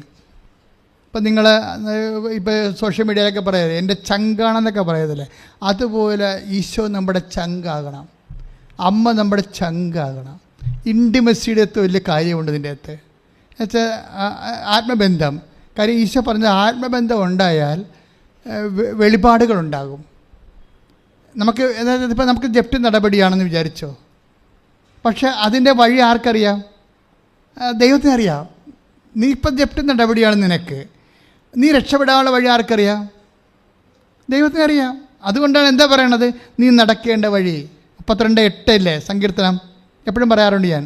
ഒന്ന് പറഞ്ഞ്, നീ നടക്കേണ്ട വഴി നിന്റെ മുഖത്ത് നോക്കി ഞാൻ നിന്നെ ഉപദേശിക്കും.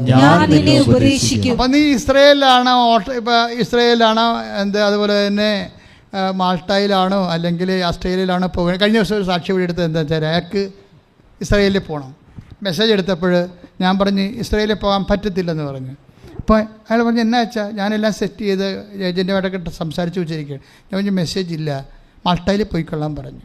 കരയാക്കി റബ്ബർ വിൽപ്പന റബ്ബർ കട പൂട്ടിപ്പോയി, കടം കുറേ ഉണ്ട്. പക്ഷേ എന്താ ഇസ്രയേലിൽ പോകണ്ടെന്ന് പറഞ്ഞത്? എന്താ ഇസ്രയേലിൽ പോകേണ്ടത്? മെസ്സേജ് എടുക്കുമ്പോൾ ഇസ്രയേൽ പോകണ്ടെന്ന് പറയാൻ എന്താ കാരണം? അയാൾ ആ മെസ്സേജ് കിട്ടണ വരെ ഇസ്രയേലിൽ പ്രശ്നമൊന്നുമില്ല. 3 ദിവസം കഴിഞ്ഞപ്പോൾ ഹമാസ് 11 പേരെ കൊന്നു. അവിടെ കഴിഞ്ഞ ആഴ്ച 11 പേരെ ഇസ്രയേൽക്കാരെ കൊന്നു. അപ്പോൾ തീർച്ചയായിട്ടും റംസാൻ കാലത്ത് യുദ്ധം ഉറപ്പാണ്. ഇയാൾ അവിടെ ചെന്ന് കഴിഞ്ഞാൽ ചെല്ലാനും പറ്റത്തില്ല, കാശ് കൊടുത്താൽ പോയതാണ് തന്നെ. ഏത് കാലത്താണ് സെറ്റിൽമെൻറ്റ് വരുമെന്ന് നമുക്കറിയത്തില്ല. അപ്പോൾ ഇതുപോലെ വരാൻ പോകുന്ന കാര്യങ്ങൾ ഈശോയ്ക്ക് അറിയാം. അതുകൊണ്ട് ചില കാര്യം നിന്നെ ബ്ലോക്ക് ചെയ്യും. അതുകൊണ്ട് ലാഗ് ചെയ്യണം. ഇപ്പോൾ യുക്രൈനിൽ പോയ പിള്ളേരെല്ലാം തിരിച്ചു വന്നില്ലേ? 20,000 പേര് തിരിച്ചു വന്നില്ലേ? യുക്രൈനിൽ യുദ്ധം ഉണ്ടാകുമെന്ന് നമ്മൾ വിചാരിച്ചില്ലല്ലോ.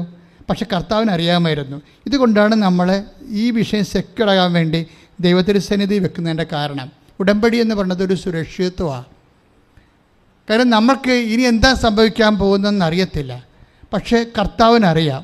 കർത്താവിന് അറിയാവുന്ന കാരണം നീ നിൻ്റെ സെക്യൂർ ഒരു വിഷയം വെച്ച് കഴിഞ്ഞാൽ അത് നാളെ കാലങ്ങളിൽ എന്താണ് അവിടെ സംഭവിക്കാൻ പോകുന്നത്, നിയമം ചേഞ്ച് ചെയ്യുമോ, അങ്ങനെ വല്ല അതുകൊണ്ട് നിന്നെ ബാധിക്കുമോ, നിൻ്റെ PR-നെ ബാധിക്കുമോ, അല്ലെങ്കിൽ നിൻ്റെ ജപ്തി നടപടിക്ക് എന്ത് ചെയ്യണം, ജപ്തി നടപടി നിൻ്റെ പറമ്പും വീടും കൊണ്ട് പോകുമോ ആൾക്കാർ, അപ്പോൾ അതിനെന്താ പരിഹാരം, എല്ലാ കാര്യവും ദൈവത്തിന് അറിയാം. അവൻ എല്ലാം അതേ പിതാവേ അങ്ങ് എല്ലാം അറിയുന്നു എന്ന് ഈശോ പറയും. ചോര വിയർക്കുമ്പോഴും ഈശോ പറയുന്ന ഒരു സംഭവമാണ്. എന്താണ് പറയുന്നത്? ചോര വിയർത്ത് ഗെത്സെമനിൽ ഇങ്ങനെ തളർന്ന് കിടക്കുമ്പോഴും ഈശോ ഈ ചോരയിൽ പ്രഖ്യാപിക്കുന്ന ഒരു രക്തസാക്ഷിത്വമായിട്ടുള്ള ഒരു പ്രഖ്യാപനമുണ്ട്. പിതാവേ സമസ്തവും അങ്ങയ്ക്ക് സാധ്യമാണ്. ആദ്യം പറയണത് പിതാവേ എല്ലാം എൻ്റെ പിതാവ് അറിയുന്നു, എല്ലാം എൻ്റെ പിതാവ് അറിയുന്നു. പിതാവ് അറിയുന്ന കാരണം അത് പുത്രനും അറിയുന്നു. അപ്പം നിൻ്റെ ജീവിതത്തിൻ്റെ ഭാവികളെല്ലാം ദൈവം കൃത്യമായിട്ട് അറിയും. അപ്പോൾ നീ വെച്ചിരിക്കേണ്ട കാര്യം, യുക്രൈനിലാണ് കഴിഞ്ഞ കൊല്ലം വെക്കണമെന്നുണ്ടെങ്കിൽ വെച്ചതുകൊണ്ട് അറിയാൻ പാടാത്തത് കൊണ്ടല്ലേ പോയിട്ട് ഇപ്പോൾ തിരിച്ചു വന്നില്ലേ. അവരുടെ ഹോസ്റ്റലും മെഡിക്കൽ കോളേജൊക്കെ ബോംബിട്ട് പോയി. തിരിച്ചു വിടാൻ നമുക്ക് ഒരു കുഴപ്പമൊന്നുമില്ല. അത് നീ ഉടമ്പടി ചെയ്ത് കഴിയുമ്പോൾ ഏതെങ്കിലും യൂണിവേഴ്സിറ്റിയുടെ കർത്താവ് നിന്നെ അഫിലിയേറ്റ് ചെയ്തിട്ട് അവിടുത്തെ പഴയ റെക്കോർഡ്സൊക്കെ എടുപ്പിച്ചിട്ട് നിൻ്റെ വിദ്യാഭ്യാസം കറക്റ്റ് ചെയ്യും. പക്ഷേ ഇതാണ്, ചില കാര്യങ്ങൾ നമുക്കറിയാൻ പാടില്ലാത്തത് മുമ്പിലുണ്ടാവും. അതുകൊണ്ട് അത് ലാഗ് ചെയ്യണ കാരണം നിങ്ങൾ അയ്യോ ഞാൻ ഉടമ്പടി എടുത്തല്ലോ, എനിക്ക് ഉക്രൈനിൽ പോകാൻ പറ്റിയില്ലല്ലോ എന്ന് പറഞ്ഞ് കൈയും കാലോട്ട് അടിക്കരുത്. ഞാൻ ഉടമ്പടി എടുക്കുമ്പോൾ ഏതെങ്കിലും കാര്യത്തിൽ അതായത് അതിൻ്റെ അകത്ത് ഒരു ലാഗിങ് വന്നാൽ ചിലപ്പോൾ ദൈവം തന്നെ വരുത്തിയിരിക്കുന്നതാകും. അതുകൊണ്ട് നീ തർക്കം ഉണ്ടാക്കരുത്. നീ പൊട്ടക്കടം കാണിച്ച് ദൈവമായിട്ട് ഫൈറ്റിങ്ങിന് പോയാൽ നിൻ്റെ എളിമയോട് നിന്നാലല്ലേ ദൈവത്തിന് നമ്മളെ സഹായിക്കാൻ പറ്റത്തുള്ളൂ. നമ്മൾ അഹങ്കാരികളായിട്ട് നിന്ന് കഴിഞ്ഞാൽ അത് ദൈവത്തിൻ്റെ കൃപ പ്രവർത്തിക്കത്തില്ല. അപ്പോൾ അതുകൊണ്ടാണ് നിങ്ങൾ തർക്കിക്കരുത്, ബഹളം ഉണ്ടാക്കരുതെന്നൊക്കെ പറയുന്നതിൻ്റെ കാരണം. ഒരു കാരണത്തിനും തർക്കിക്കരുത്. ഇപ്പോൾ ഓരോരുത്തരുടെ ഇഷ്യൂ നമുക്കുണ്ടാകത്തില്ലേ ജീവിതത്തിൽ? കുടുംബത്തിൽ ഇഷ്യൂ ഉണ്ടാകും, നാത്തുമാർ ഇഷ്യൂ ഉണ്ടാക്കും, വീട്ടിൽ അനിയത്തിമാർ ഇഷ്യൂ ഉണ്ടാക്കും, ചേട്ടന്മാർ ഇഷ്യൂ ഉണ്ടാക്കും, ഭർത്താവ് അല്ലെങ്കിൽ ഭാര്യ, ഇവരെല്ലാവരും ഓരോ കാര്യത്തിന് വേണ്ടി അവരവരുടെ രീതിയിലേക്ക് കുടുംബത്തെ വലിച്ചുകൊണ്ട് പോകാൻ വേണ്ടി നോക്കും. അതുതന്നെ പിള്ളേരായ തന്നെ എന്താ, ഒരാൾക്ക് ഇഡ്ഡലി വേണം, ഒരാൾക്ക് പുട്ട് വേണം, ഒരാൾക്ക് ദോശ വേണം, വീട്ടിൽ കിടന്ന് അടുക്കളയിൽ കിടന്ന് ഇടിയാണ്. നമ്മൾ ദോശ ഉണ്ടാക്കി കൊടുക്കുമ്പോൾ പുട്ട് വേണ്ട ഉടനെ പാത്രം എടുത്ത് തള്ളി വെക്കും. അപ്പോൾ 2 അടി തലക്കെട്ട് കൊടുക്കുമ്പോൾ ക്ലിയർ ആയിക്കൊള്ളൂ. അത് നിങ്ങൾ അടിക്കാത്തതാണ് ഈ പ്രശ്നം വന്നിരിക്കുന്നത്. എന്താ പ്രശ്നം വെച്ചാൽ അങ്ങനെ നമ്മളുടെ കുടുംബത്തിൻ്റെ ഓരോരുത്തന്മാർക്ക് ഇഷ്ടമുള്ളത് ഓരോരോ രീതി ചെയ്ത് എല്ലാ ദിവസവും ചെയ്ത് കഴിഞ്ഞാൽ നമ്മുടെ നടുവ് പോകുന്നല്ലാതെ യുവന്മാരൊക്കെ വലുതായിട്ട് അമ്മ എങ്ങനെ നടുവ് പോയെന്നൊന്നും ആരും തിരക്കത്തില്ല. അതുകൊണ്ട് നമ്മൾ കാര്യങ്ങൾ പറഞ്ഞ് മനസ്സിലാക്കാൻ ബാധ്യസ്ഥരാണ്. ഇതുകൊണ്ട് ഓരോരുത്തർക്കും ഓരോ താല്പര്യം ഉണ്ടാകും. അവരവരുടെ രീതിയിലേക്ക് നമ്മളെ തള്ളിക്കൊണ്ടു പോകാൻ നോക്കും. പക്ഷേ അങ്ങനെയുണ്ട് ഓരോ അയൽവാസികൾ അവരുടെ രീതിയിൽ കൊണ്ടുപോകാൻ നോക്കും, അല്ലെങ്കിൽ ബന്ധുക്കൾ അവരുടെ രീതിയിലേക്ക് കൊണ്ടുപോകാൻ നോക്കും. ഇങ്ങനെ ഓരോരുത്തരും നമ്മളെ അവരവരുടെ അങ്ങനെ ഇഷ്യൂ ഉണ്ടാകും. ചില സമയത്ത് നമുക്കതിനോട് താല്പര്യം ഉണ്ടാകത്തില്ല, ചിലപ്പോൾ നമുക്ക് അതിനോട് താല്പര്യമുണ്ടെങ്കിൽ ആ വഴിക്ക് പോകും. ഇങ്ങനെ എപ്പോഴും ഇങ്ങനെ ഇഷ്യൂസ് ഉണ്ടായിക്കൊണ്ടിരിക്കുമ്പോൾ അത് കുടുംബത്തിലുണ്ടാകും, പുറത്തും ഉണ്ടാകും.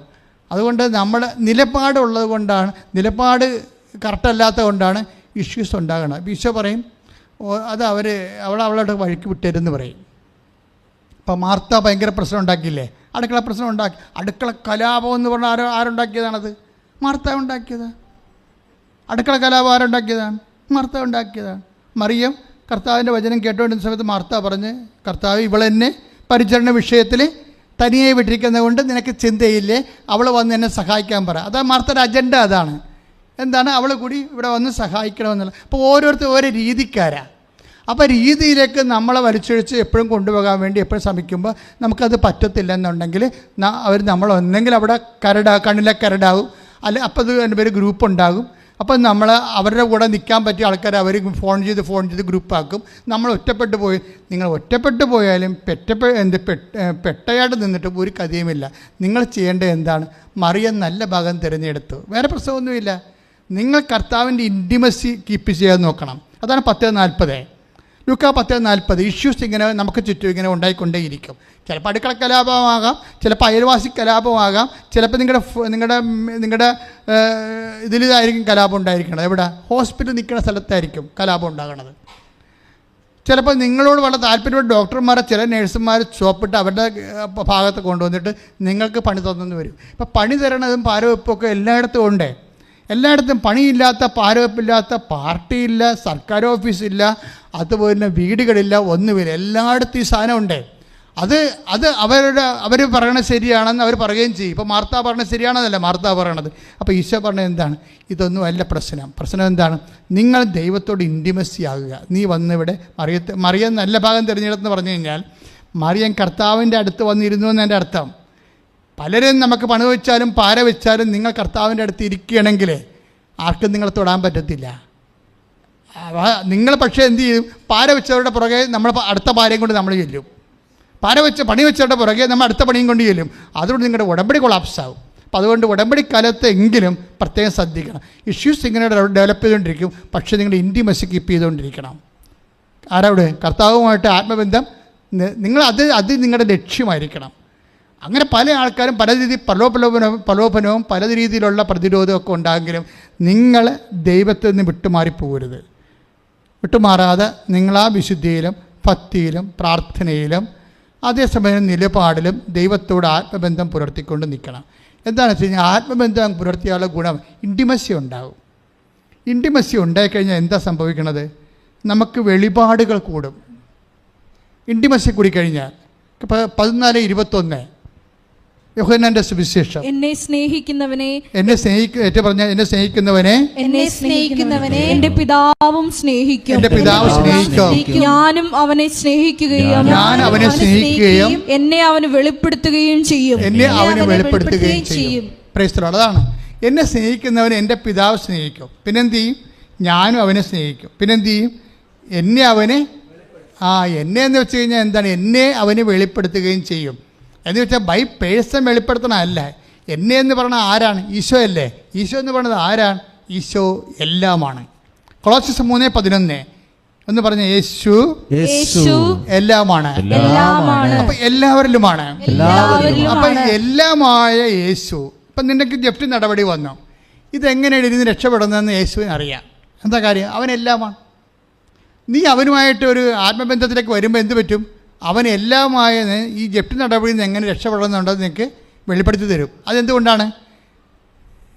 അതായത് നിൻ്റെ മുഖത്ത് നോക്കി നീ നടക്കേണ്ട വഴി ഞാൻ നിന്നെ ഉപദേശിക്കും. അതാ 32:8 വരണത്.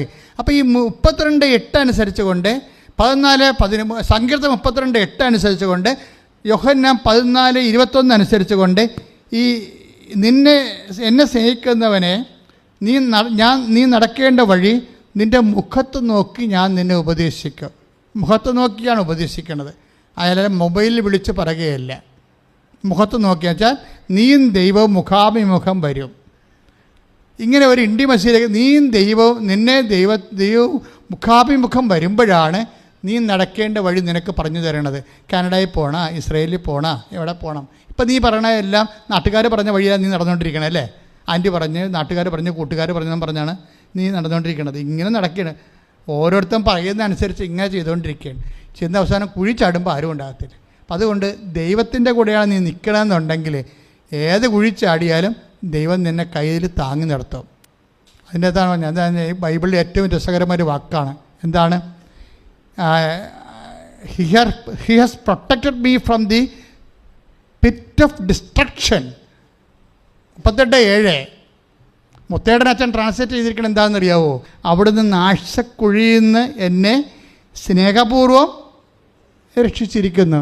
ഞാൻ POC ബൈബിൾ നോക്കിയിട്ട് സ്നേഹപൂർവ്വം ഇല്ല. POCയിൽ ബൈബിളെ സ്നേഹപൂർവ്വം ഇല്ല. കാര്യം സാങ്കേതികമായി പഠിച്ചിട്ട് സാങ്കേതികമായി തർജ്ജമ ചെയ്ത് വെച്ചിരിക്കുകയാണ്. മുത്തേടൻ അച്ഛൻ്റെ ഉൾഗാത്തായി നിന്ന് വരുമ്പോൾ ഗ്രീക്ക് ബൈബിളിൽ നിന്ന് നേരിട്ട് വരുമ്പോഴാണ് ഈ സ്നേഹപൂർവ്വം പോണത്. പക്ഷേ standard version revise standard version RSV Bible, American Bible, അത് ഒറിജിനൽ ബൈബിളാണ്. അതാ പഠിക്കാൻ, സഭയ്ക്ക് പഠിക്കാൻ നമ്മുടെ ഔദ്യോഗിക ബുക്ക് അതാണ്. അതിൻ്റെ താഴെ എഴുതിയിട്ടുണ്ട്, ടിപ്പണിയിലുണ്ട്, വിത്ത് ലവബിൾ ഹാർട്ട്, സ്നേഹപൂർവ്വം, വിട്ട് കളഞ്ഞിട്ടില്ല. ദൈവം നിന്നെ രക്ഷിക്കുകയാണെങ്കിൽ ദൈവം നിന്നെ സ്നേഹപൂർവ്വമേ രക്ഷിക്കത്തുള്ളൂ. ഇപ്പം നിൻ്റെ കൈ വാതിലിൻ്റെ ഇടയിൽ പോയി, നീ എന്തു ചെയ്യും? അമ്മ ഇങ്ങോട്ട് വന്നിട്ട് വലിച്ചൂരിക്കണ്ട് എടുക്കുക, അപ്പോൾ കൈ അവിടെ ഇരിക്കും. നിൻ്റെ കൈ വാതിലിൻ്റെ ഇടയിൽ പോയി കഴിഞ്ഞാൽ നിൻ്റെ അമ്മ നീ കിടന്ന് കാറുമ്പോൾ അമ്മ വരും. അമ്മ വരുമ്പോൾ നീ എൻ്റെ അയ്യോ ഇതെന്ന് പറഞ്ഞു ഉടനെ കൈ വലിച്ചൂരി എടുക്കുക? ഇല്ല. അമ്മ അത് മാക്സിമം ഡാമേജ് കുറക്കുന്ന രീതിയിൽ എടുക്കത്തുള്ളൂ. വേറെ വല്ലവരുമാണ് വരികയാണെങ്കിൽ വലിച്ചൂരി എടുക്കുമ്പോൾ ഡാമേജ് ആവും. അപ്പോൾ ദൈവം രക്ഷിക്കുന്ന രീതി ലെസ് ഡാമേജാണ്. അവിടുന്ന് നാശക്കുഴിയിൽ നിന്ന് നീ ഒരു നാശത്തിൽ തന്നെ വീണാൽ പോലും ദൈവം തന്നെ ഡാമേജ് കുറച്ച് കൊണ്ടുവരും. ഞാനെപ്പോഴും ആ ബാബു എന്ന് പറയുന്ന ഒരുത്തൻ മലയിൽ കയറിയില്ലേ അല്ലേ, 52 ലക്ഷം രൂപ മുടക്കിയാണ് അവിടെ നേവി അല്ല ആരാണ് എയർഫോഴ്സ് വന്ന് അവനെ രക്ഷിച്ചത്. പക്ഷേ രക്ഷിക്കണ മുമ്പ് അവന് വെള്ളം കൊടുത്തായിരുന്നു. വെള്ളം കൊടുത്തു, അവൻ്റെ കുശലപ്രസവങ്ങളൊക്കെ ചോദിച്ചു മനസ്സിലാക്കിയിട്ടാണ് അവരവനെ പതുക്കെ എയർലിഫ്റ്റ് ചെയ്യണത്. അപ്പം ഞാൻ എപ്പോഴും എൻ്റെ മനസ്സിൽ ഓർത്ത വചനം ഇതാണ്. എന്താണ് അത്? സ്നേഹപൂർവ്വമാണ്. അപ്പോൾ വേറെ ഒരു ആളാണെങ്കിൽ, അത്രയും ഉത്തരവാദിത്തമില്ലാത്ത ഒരാളാണ് എങ്കിൽ അത്രയും ഒരു സേഫ്റ്റി കിട്ടത്തില്ല. ദൈവം നമുക്ക് തരുന്നത് സേഫ്റ്റിയാണ്, സംരക്ഷിക്കും നമ്മളെ. ഈ സംരക്ഷണം നഷ്ടപ്പെടുന്നത് ഇൻറ്റിമസി പോകുമ്പോഴാണ് സംരക്ഷണം പോണത്. അതുകൊണ്ട് നിങ്ങൾ ഇൻറ്റിമസി സൂക്ഷിക്കാൻ നോക്കണം ദൈവമായിട്ട്.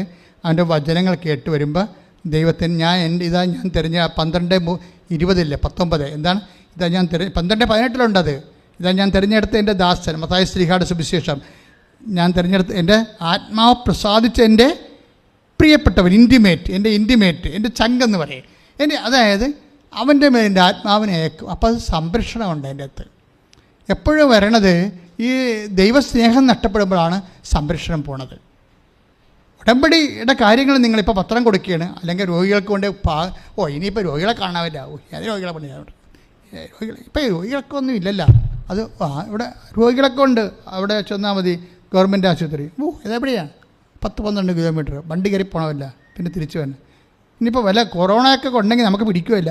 ഇങ്ങനെ ഓരോ ഉടായ്പും പറഞ്ഞ് അവിടെ ഇരിക്കും, കർത്താവിൻ്റെ വേല ചെയ്യത്തില്ല. ഈസി ആയിട്ട് പത്രം കൊടുത്തേച്ചും രോഗികളെ കാണത്തില്ല. അങ്ങനെയൊക്കെ വരുമ്പോൾ ദൈവമായിട്ട് ബാർഗൈൻ ചെയ്യും. ഞങ്ങൾ എന്തെങ്കിലും നിങ്ങളോട് പറഞ്ഞിട്ടുണ്ടെങ്കിൽ ഈശോ പറയാത്ത ഒരു കാര്യവും നിങ്ങളോട് പറഞ്ഞിട്ടില്ല. ഞാൻ രോഗിയായിരുന്നു, നിങ്ങളെന്നെ കണ്ടു, സന്ദർശിച്ചു, ഞാൻ നഗ്നനായിരുന്നു, നിങ്ങളെന്നെ ഉടുപ്പിച്ചു, വസ്ത്രം കൊടുക്കാം. അപ്പോൾ അത് അങ്ങനെയൊക്കെ പറയുമ്പോൾ അത് കർത്താവിൻ്റെ വചനം, കർത്താവുമായിട്ട് ഇൻറ്റിമസി വരാനാണ്. ഇൻറ്റിമസി വന്നാൽ എന്ത് പറ്റും? ഇൻറ്റിമസി വരുമ്പോൾ എന്ത് പറ്റും? ഉടമ്പടി ചെല്ലണ പ്രാർത്ഥനയല്ല, നൊവേന പോലെ ചൊല്ലി ജപമാല പോലെ ചെല്ലണമല്ല, ചെയ്യാതൊരു മാർഗ്ഗമില്ല. കാര്യം മേജറായിട്ടുള്ള സബ്ജക്റ്റുകൾ, ഇപ്പോൾ ഈ സുനിൽകുമാറിൻ്റെ സാക്ഷ്യത്തിൽ എന്തെല്ലാം കാര്യമാണ് നടന്നത്.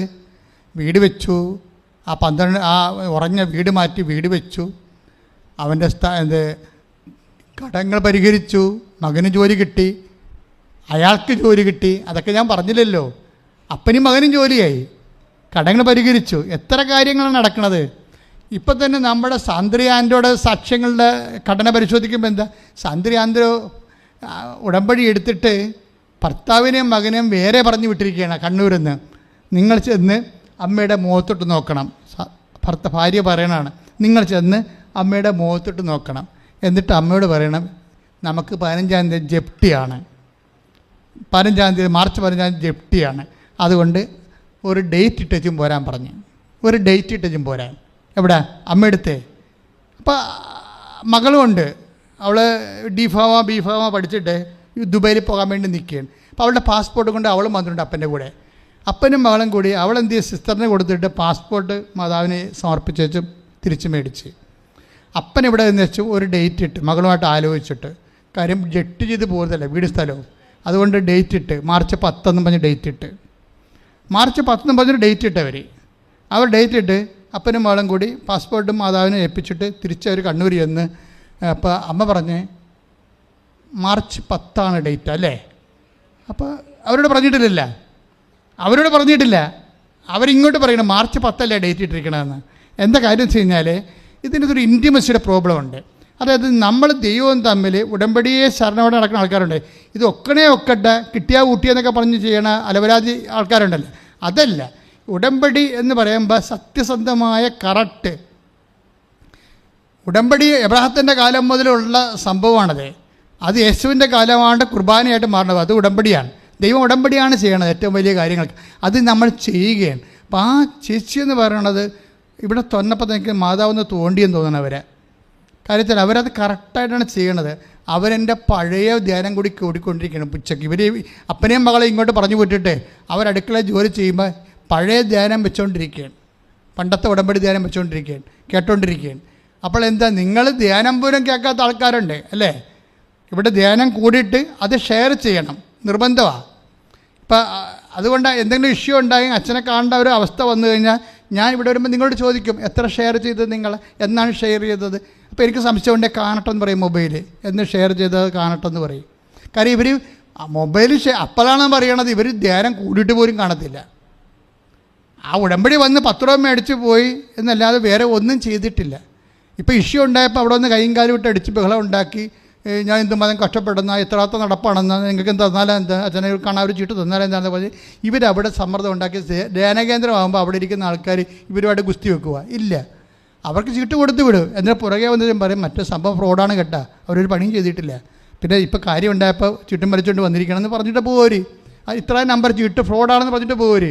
അത് വെച്ച് കഴിഞ്ഞാൽ അവർ നിങ്ങൾ അവിടെ ഇഷ്യൂ ഉണ്ടാക്കിയിട്ടാണ്, നിങ്ങളെക്കുറിച്ച് അവർക്ക് സംശയം ഉള്ളതുകൊണ്ടാണ്. അപ്പോൾ അതുകൊണ്ട് ഉടമ്പടി എന്ന് പറയുമ്പോൾ ദൈവവുമായിട്ട് നടത്തി എന്തെങ്കിലും കണ്ണിപ്പൊടി ഇട്ടിട്ട് എന്തെങ്കിലും നടക്കുമെന്ന് നിങ്ങൾ വിചാരിക്കരുത്. നിങ്ങളിതിനകത്ത് ആത്മാർത്ഥത കാണിക്കണം. കാണിച്ചു കഴിയുമ്പോൾ ദൈവം ആരാണെന്ന് നിങ്ങൾക്ക് മനസ്സിലാകും. ഇപ്പോൾ ഇവരെന്താ ചെയ്യണത്, ഇവരെന്താണ് ചോദിക്കണ ഭർത്താവിനോട്, നിങ്ങൾ മാർച്ച് 10 വെച്ചിരിക്കുന്ന ഡേറ്റ്, അമ്മ എന്നോട് പറഞ്ഞെന്ന് പറയും. അമ്മ നിന്നോട് പറഞ്ഞാൽ എന്ന് വെച്ച് കഴിഞ്ഞാൽ അവർ പഴയ ധ്യാനം കൂടിക്കൊണ്ടിരിക്കുകയാണ്.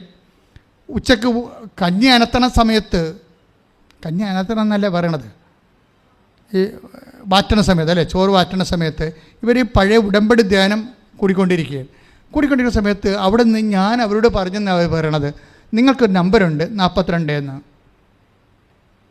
ഉടമ്പടി ധ്യാനത്തിനിടയ്ക്ക് കൂടി അമ്മ സംസാരിക്കുകയാണ്, നിങ്ങൾക്കൊരു നമ്പറുണ്ട് 42. ഇന്റിമസിയാണ്.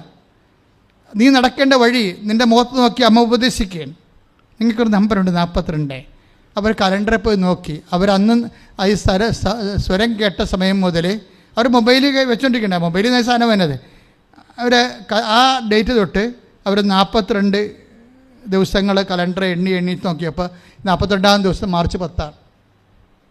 അതാണ് അവർ മാർക്ക് ചെയ്തിരിക്കണം, മാർച്ച് 10. കൃപാസനം മാതാവ് സമയത്തിൻ്റെ മാതാവ്. അതേപോലെ തക്ക സമയം അമ്മ തീരുമാനിക്കുമെന്ന് പറഞ്ഞതിൻ്റെ കാര്യം അതാണ്. അതായത് അപ്പോൾ ആ ഭർത്താവ് ഇട്ടിരിക്കുന്ന ഡേറ്റും മാർച്ച് 10. ഇവർ തമ്മിൽ അറിയാൻ പാടില്ലാതെ അവർക്ക് ഇട്ടിരിക്കുന്ന മെസ്സേജാണിത്. പക്ഷേ എന്താ സംഭവിച്ചിരിക്കുന്നത്, പിറ്റേ ദിവസം ഇവർ നടക്കേണ്ട വഴി കാണിച്ചു കൊടുത്തവർക്ക്. കാര്യം അവർക്ക് ജപ്തി നടപടിയല്ലേ. അപ്പോൾ മാർച്ച് 15-ാം തീയതിയാണ് ജപ്തി നടപടി. അപ്പോൾ മാർച്ച് 9-ാം തീയതി ആയപ്പോൾ ഇവർക്ക് ഒരു ഐഡിയ കൊടുത്തു. എന്താണ്, ഈ അവിടെ ഇരുന്ന ഉടമ്പടി തൈലം ഞങ്ങളെല്ലാം വെഞ്ചരിച്ച് തരുമ്പോൾ നിങ്ങൾ ഓർക്കരുത് ഇത് പായസമൊക്കെ വെഞ്ചരിച്ച് കിട്ടുന്ന പോലെ വെഞ്ചരി, ഇതെല്ലാം ഉടമ്പടി കുർബാന ചൊല്ലിയതിന് ശേഷം 12 തരം പ്രാർത്ഥനകൾ ചൊല്ലിയിട്ട് യേശു കർത്താവാണെന്ന് അതരം കൊണ്ട് ഏറ്റു പറഞ്ഞു, ദൈവന് മരിച്ചൊന്ന് ഉറപ്പിച്ചെന്ന് ഹൃദയത്തിൽ വിശ്വസിച്ചിട്ട് ലൂക്ക 2 റോമ 10:9 അനുസരിച്ചുകൊണ്ട് ആ ഫോർമുല അനുസരിച്ചുകൊണ്ട് ലൂക്ക 2:30 അനുസരിച്ച് രക്ഷ പ്രാപിക്കുന്ന രീതി, രക്ഷ യേശു ക്രിസ്തു ആണ്. എല്ലാ ക്രിസ്തുവിനെ അതിൻ്റെ അകത്ത് പല രീതിയിൽ, പല ശക്തിയിൽ, പല രൂപത്തിൽ ഇൻകൾക്കേറ്റ് ചെയ്തിരിക്കുന്നതാണ്. ഇത് നിങ്ങൾ അതേ പവറിലാണ് വിശ്വാസ പ്രമാണം ചൊല്ലിയാണ് ഈ സംഭവം തിരിച്ചെടുക്കുന്നത്. അപ്പോൾ ഇവരങ്ങനെ എടുക്കാൻ കഴിവുള്ളവരാണ്. അവരെന്ത് ചെയ്ത് ഉടമ്പടി തൈലം കൊണ്ടുപോയിച്ചും ഈശോ ഇതിൻ്റെ സ്ഥലം കുറേ ആൾക്കാർ അന്ന് കണ്ടിട്ട് ആർക്കും വേണ്ട പോവുകയും അങ്ങനെ ഇപ്പോൾ ഉടമ്പടി തൈലം ഒഴിച്ച് വിശ്വാസ പ്രമാണം ചൊല്ലി. അപ്പോൾ ഇപ്പം ഞാൻ പറയണ കേട്ടിട്ട് നിങ്ങൾ ഉടമ്പടി തൈലം കൊണ്ടുപോയി അവിടെ ഇവിടെയൊക്കെ ഒഴിച്ചു വെക്കണത്, അതൊക്കെ മുമ്പ് വിശ്വാസ പ്രമാണം ഒന്ന് പഠിക്കും മര്യാദക്ക്. അതിനുശേഷം വിശ്വാസ പ്രമാണം സ്നേഹത്തോടെ ചെല്ലാൻ വേണ്ടി പഠിക്കണം. ചുമ്മാ ചെല്ലാൻ വിശ്വാസ പ്രമാണം ആർക്കും പറ്റും, പക്ഷേ ഇത് വിശ്വസിക്കണം. യേശുക്രിസ്തു ഏകരക്ഷകനാണെന്ന് ഹൃദയത്തിൽ വിശ്വസിക്കണം. എന്നിട്ട് അധരം കൊണ്ട് ഏറ്റു പറയണം, ദൈവം അവനെ മരിച്ചോന്ന്, അവൻ കർത്താവാണെന്ന് അധരം കൊണ്ട് ഏറ്റു പറയണം. അവൻ മരിച്ചവൾ ഉയർപ്പിച്ചെന്ന് ഹൃദയത്തിൽ വിശ്വസിക്കുമ്പോഴാണ് ക്രിസ്തുവാകുന്ന രക്ഷയെ നമ്മൾ പ്രാപിക്കുന്നത്.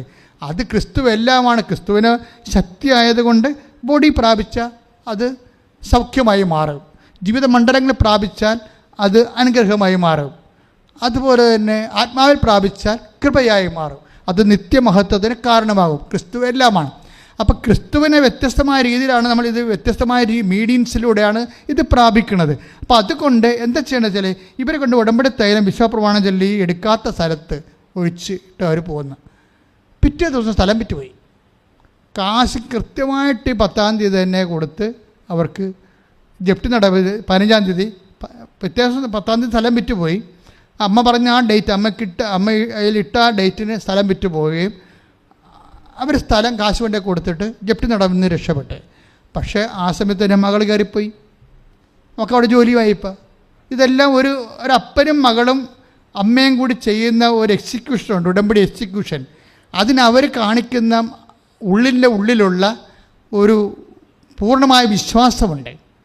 ഇത് നിങ്ങൾ ആദ്യം പ്രാർത്ഥിക്കണം. അതായത് ഉടമ്പടിയുടെ ചെയ്യുന്ന ആൾക്കാരുടെ കുഴപ്പങ്ങൾ അവരൊക്കെ സംഭവിക്കുന്നത്. ചെയ്യുന്ന ആൾക്കാർ ആഴമായ വിശ്വാസവും ബോധ്യവും ഉണ്ടെങ്കിലേ പിന്നെ ഉടമ്പടി ഭംഗിയായിട്ട് ചെയ്യുന്ന ആൾക്കാരെ ചില ആൾക്കാർ തെറ്റിക്കാൻ നോക്കും. അപ്പോൾ ചിലരുടെ മുമ്പിൽ വെച്ച് അവർ ഉടമ്പടി വീട്ടിൽ പോലും പ്രാർത്ഥിക്കാൻ പറ്റത്തില്ല. അവരിങ്ങനെ പെയ്തും പെരുക്കൊക്കെ ഇരിക്കും. നിങ്ങളത് മൈൻഡ് ചെയ്യരുത്. വീട്ടിൽ എന്തെല്ലാം ഇതുപോലെ പിശാച് വന്ന ഭർത്താവിൻ്റെ രൂപത്തിലാണ്, ഭാര്യയുടെ രൂപത്തിലാണ്, നാത്തുവിൻ്റെ രൂപത്തിലാണ്, മക്കളുടെ രൂപത്തിലാണ് വന്നിട്ട് പിറുപിറുത്തുകൊണ്ടിരിക്കും. പിറുപിറുപ്പ് തുടങ്ങുമ്പോഴത്തേന് ഓർക്കുമ്പോൾ ഇത് ദൈവത്തിൻ്റെ അല്ല, ഇത് മറ്റേ കക്ഷിയാണ്. നിങ്ങളത് മൈൻഡ് ചെയ്യേണ്ട ആവശ്യമില്ല. നിങ്ങൾ ദൈവത്തിൻ്റെ കൂടെ ഉറച്ചു നിന്നുകൊണ്ട് നിങ്ങൾ ഏറ്റവും ജോലി അങ്ങോട്ട് പൂർത്തിയാക്കുക, ഭംഗിയായിട്ട് ചെയ്യുക. അതുകൊണ്ട് സ്വസ്ഥമായിട്ടിരിക്കുക. ഉടമ്പടിയുടെ സാക്ഷ്യങ്ങൾ 1 by 1 ആയിട്ട് നിങ്ങൾ കേട്ടുകൊണ്ടിരിക്കണം. ഒന്ന് എഴുന്നേറ്റ് എല്ലാവരും സ്തുതിക്കട്ടെ, സ്തുതിക്കട്ടെ. ഹല്ലേലൂയ, ഹല്ലേലൂയ, ഹല്ലേലൂയ, ഹല്ലേലൂയ, ഹല്ലേലൂയ, ഹല്ലേലൂയ, ഹല്ലേലൂയ, ഹല്ലേലൂയ, കേട്ട വചനങ്ങളെല്ലാം ജീവിതത്തിൽ നടപ്പിൽ വരുവാനുള്ള വലിയ അഭിഷേകം ഞങ്ങൾക്ക് ഓരോരുത്തർക്കും പ്രദാനം ചെയ്യണമേ. ഹല്ലേലൂയ, ഹല്ലേലൂയ, ഹല്ലേലൂയ. യേശുവേ നന്ദി, യേശുവേ സ്തോത്രം, യേശുവേ ആരാധന. ഹല്ലേലൂയ, ഹല്ലേലൂയ, ഹല്ലേലൂയ. യേശുവേ ആരാധന, യേശുവേ ആരാധന, യേശുവേ ആരാധന, യേശുവേ ആരാധന. സ്തുതിക്കട്ടെ, സ്തുതിക്കട്ടെ, യേശുവേ ആരാധന. കരങ്ങളെ ഉയർത്തിക്കൊണ്ട് സ്തുതിക്കട്ടെ. കർത്താവിയുടെ നിയോഗങ്ങളെ ഓർക്കുന്നു ഞങ്ങൾ. ഹല്ലേലൂയ, ഹല്ലേലൂയ, ഹല്ലേലൂയ, ഹല്ലേലൂയ. മഹത്വം, മഹത്വം, ആരാധന, ആരാധന. Hallelujah, hallelujah. യേശുവേ നന്ദി, യേശുവേ സ്തോത്രം.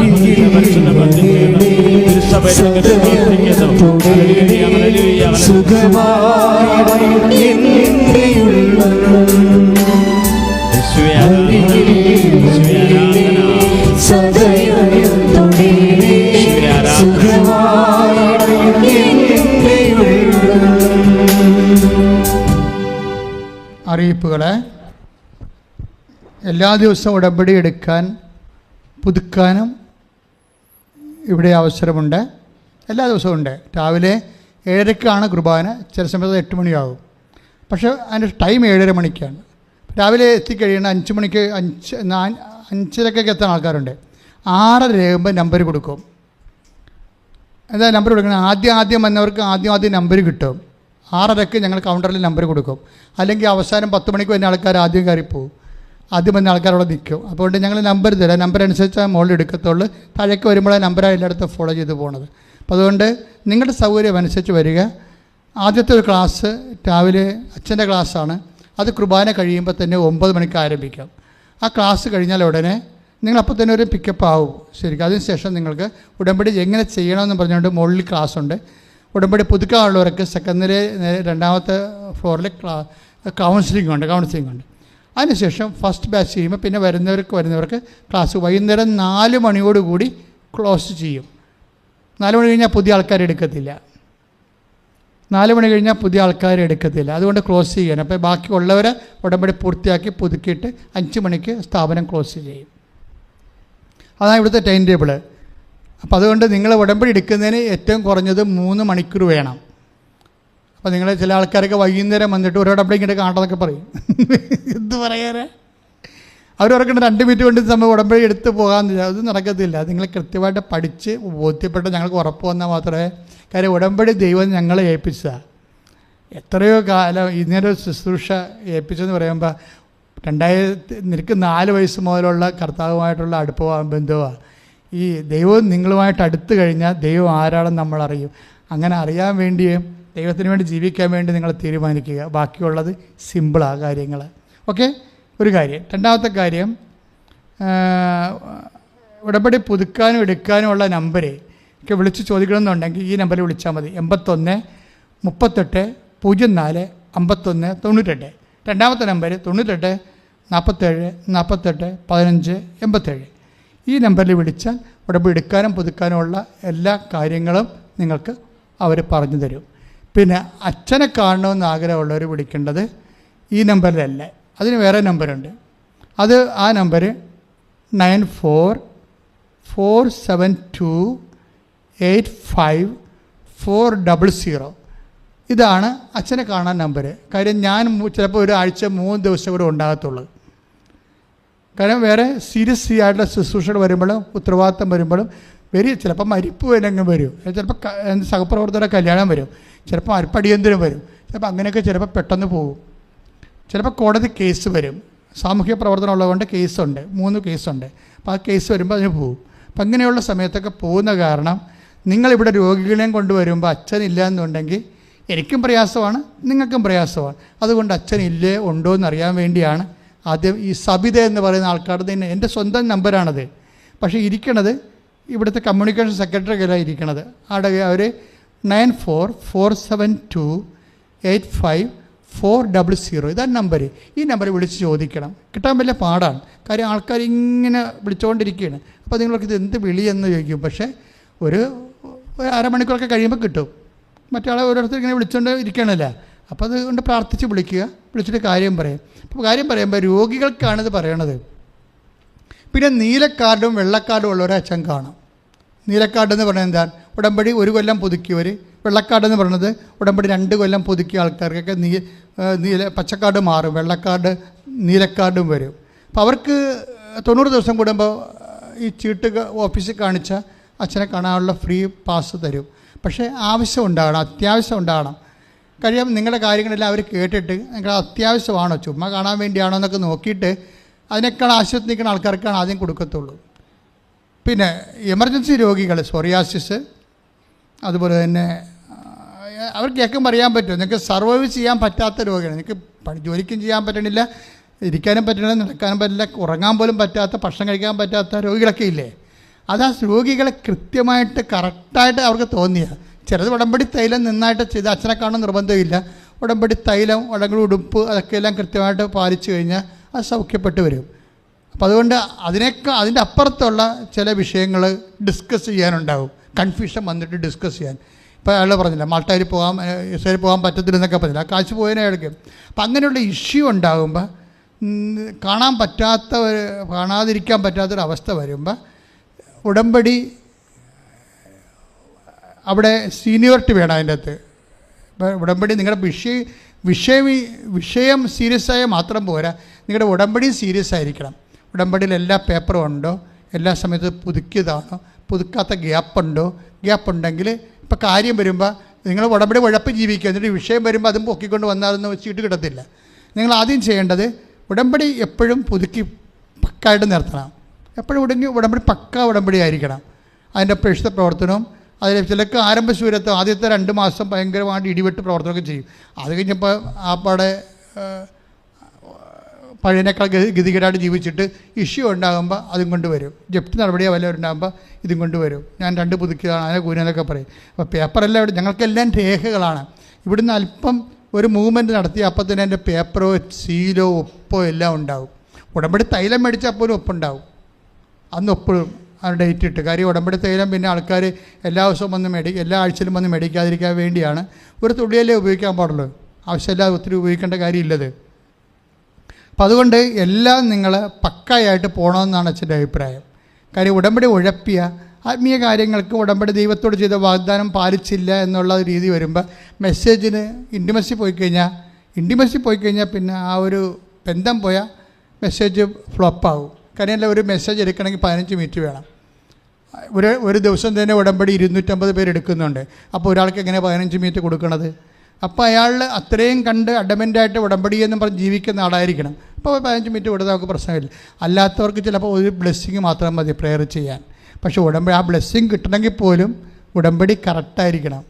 അല്ലാതെ ആൾക്കാരൊന്നും ഞാൻ ബ്ലെസ് ചെയ്യത്തില്ല. കാര്യം ഇത് അടിമപ്പാടല്ല, കാണുന്നവർക്കെല്ലാം ബ്ലെസ് ചെയ്യണ അടിമപ്പാടല്ല.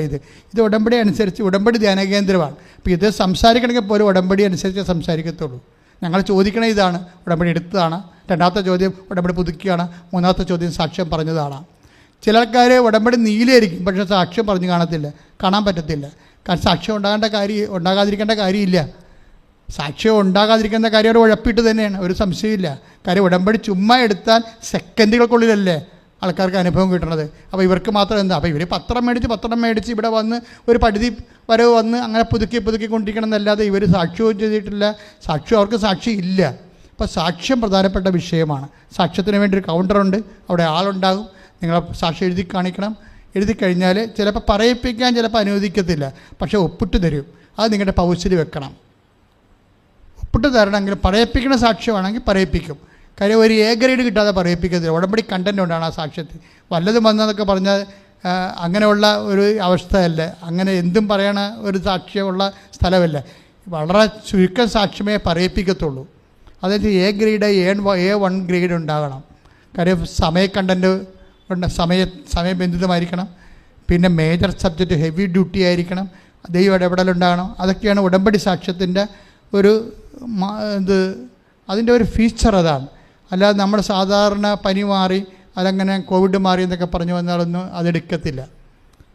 അപ്പോൾ അത് തന്നെയല്ല, മരുന്ന് കൊണ്ട് ചെയ്ത കാര്യം, മരുന്നിൻ്റെ അംശം ഉണ്ടെങ്കിൽ എടുക്കത്തില്ല. കാര്യം അത് മരുന്ന് കൊണ്ടാണല്ല. നിങ്ങൾ ആശുപത്രി കിടന്നതാണെന്ന് പറഞ്ഞാൽ പോലും അത് യൂട്യൂബിൽ കയറത്തില്ല. എന്താ കാര്യം, ആശുപത്രിയുടെ ഡോക്ടറിൻ്റെ കത്തോലിക്ക സഭയുടെ ഒരു പഠനമെന്ന് പറയുന്നത്, ഡോക്ടർ നമ്മളെ ഹീൽ ചെയ്താൽ പോലും ദൈവം ഹീൽ ചെയ്താണെന്നാണ് ഞങ്ങൾ വിശ്വസിക്കുന്നത്. എന്താണ്, ദൈവം ഡോക്ടറിനെ നമ്മളെ ഹീൽ ചെയ്യാൻ വേണ്ടി ദൈവം അങ്ങനെ അറിവ് കൊടുത്തിട്ട് അങ്ങനെ അത് ഉപയോഗിക്കുന്നു. അതാണ് സംഭവം. അപ്പം അതുകൊണ്ട് ആശുപത്രിയിൽ ഹീൽ ചെയ്തത് ആശുപത്രിയാണ് ഹീൽ ചെയ്തിരിക്കുന്നത്. അതിനവിടെ യേശുവിന് പങ്കുണ്ട്. പക്ഷെ അത് ഉടമ്പടിയുടെ മാത്രമല്ലത്. അതുകൊണ്ട് ഉടമ്പടിയുടെ മാത്രമായിട്ടുള്ള കാര്യങ്ങളാണ് ഇവിടെ നമ്മൾ സാക്ഷ്യമായിട്ട് എടുക്കുന്നത്. അപ്പം അതുകൊണ്ട് പ്രത്യേകം ശ്രദ്ധിക്കണം.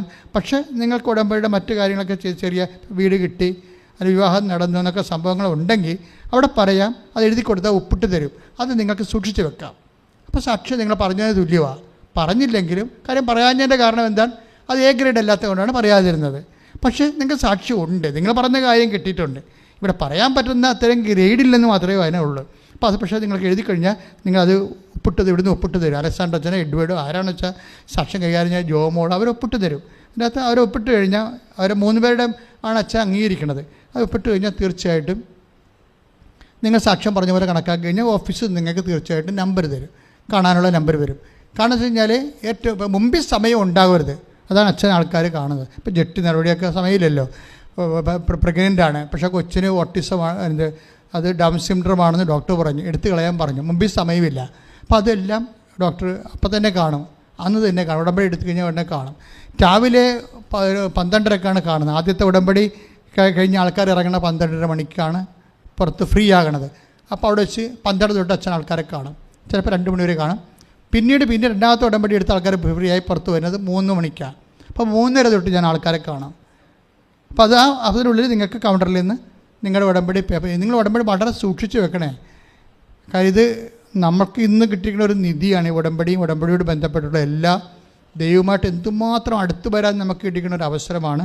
നിങ്ങൾ ഭംഗിയായിട്ട് ഉപയോഗിക്കാൻ വേണ്ടി അച്ഛൻ പറയുന്നു. പിന്നെ ഇവിടെ അമ്മയ്ക്കൊരു ഭവനം, എൻ്റെ സ്വന്തം പ്രാർത്ഥനാ മുറി എന്ന് പറഞ്ഞൊരു പ്രോജക്റ്റ് ഉണ്ട്. അത് അകലെ നിന്ന് വരുന്ന ആൾക്കാരെ ഉദ്ദേശിക്കുന്നതാണ്. അവരിവിടെ വന്ന്, ഇപ്പോൾ ഇന്നത്തെ നിങ്ങൾ തന്നെ ഇവിടെ വന്നിരിക്കുന്ന ആൾക്കാർ ഇവിടെയൊക്കെ വന്ന് താമസിക്കുകയാണ്, 2000-3000 രൂപ മുടക്കി താമസിക്കുകയാണ്. അതിന് പകരം നിങ്ങൾക്ക് സൗജന്യമായിട്ടൊരു മുറി തരാൻ പറ്റുന്നൊരു പ്രോജക്റ്റ് ഉണ്ടാക്കിയിട്ടുണ്ട്. വെച്ചാൽ ഒരു കൊല്ലം 4 ദിവസം, അങ്ങനെ 5 ദിവസം സൗജന്യമായിട്ടൊരു മുറി തരും.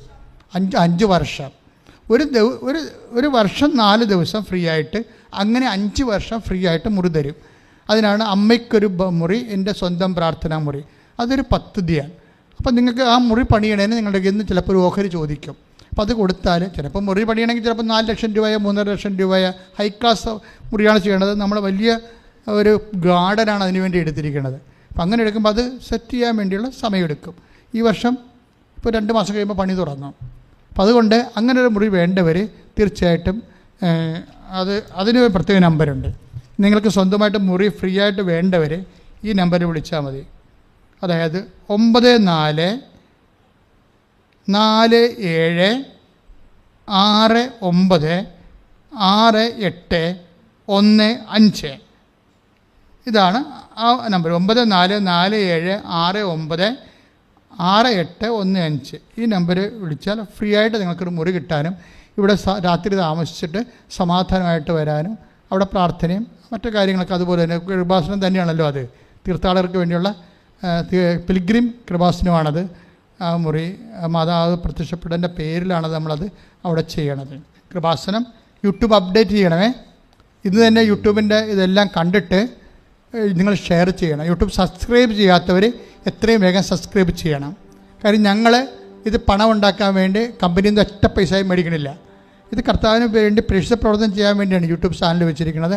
അതുകൊണ്ട് നിങ്ങൾ സബ്സ്ക്രൈബ് ചെയ്യണം, മറ്റുള്ളവർക്ക് അത് ഷെയർ ചെയ്യുകയും ചെയ്യണം. ഫേസ്ബുക്കും അതുപോലെ തന്നെ FRVP ജോസഫ് കൃപാസന ഫേസ്ബുക്ക്, അത് നിങ്ങൾ സബ്സ്ക്രൈബ് ചെയ്യുക. നമുക്ക് സമാപന ആശീർവാദം സ്വീകരിക്കാം. സ്തുതിക്കട്ടെ ഹല്ലേലൂയ ഹല്ലേലൂയ ഹല്ലേലൂയ ഹല്ലേലൂയ. യേശുവേ ആരാധന. അതിശക്തമായിട്ട് സ്തുതിക്കട്ടെ. ആരാധന ആരാധന.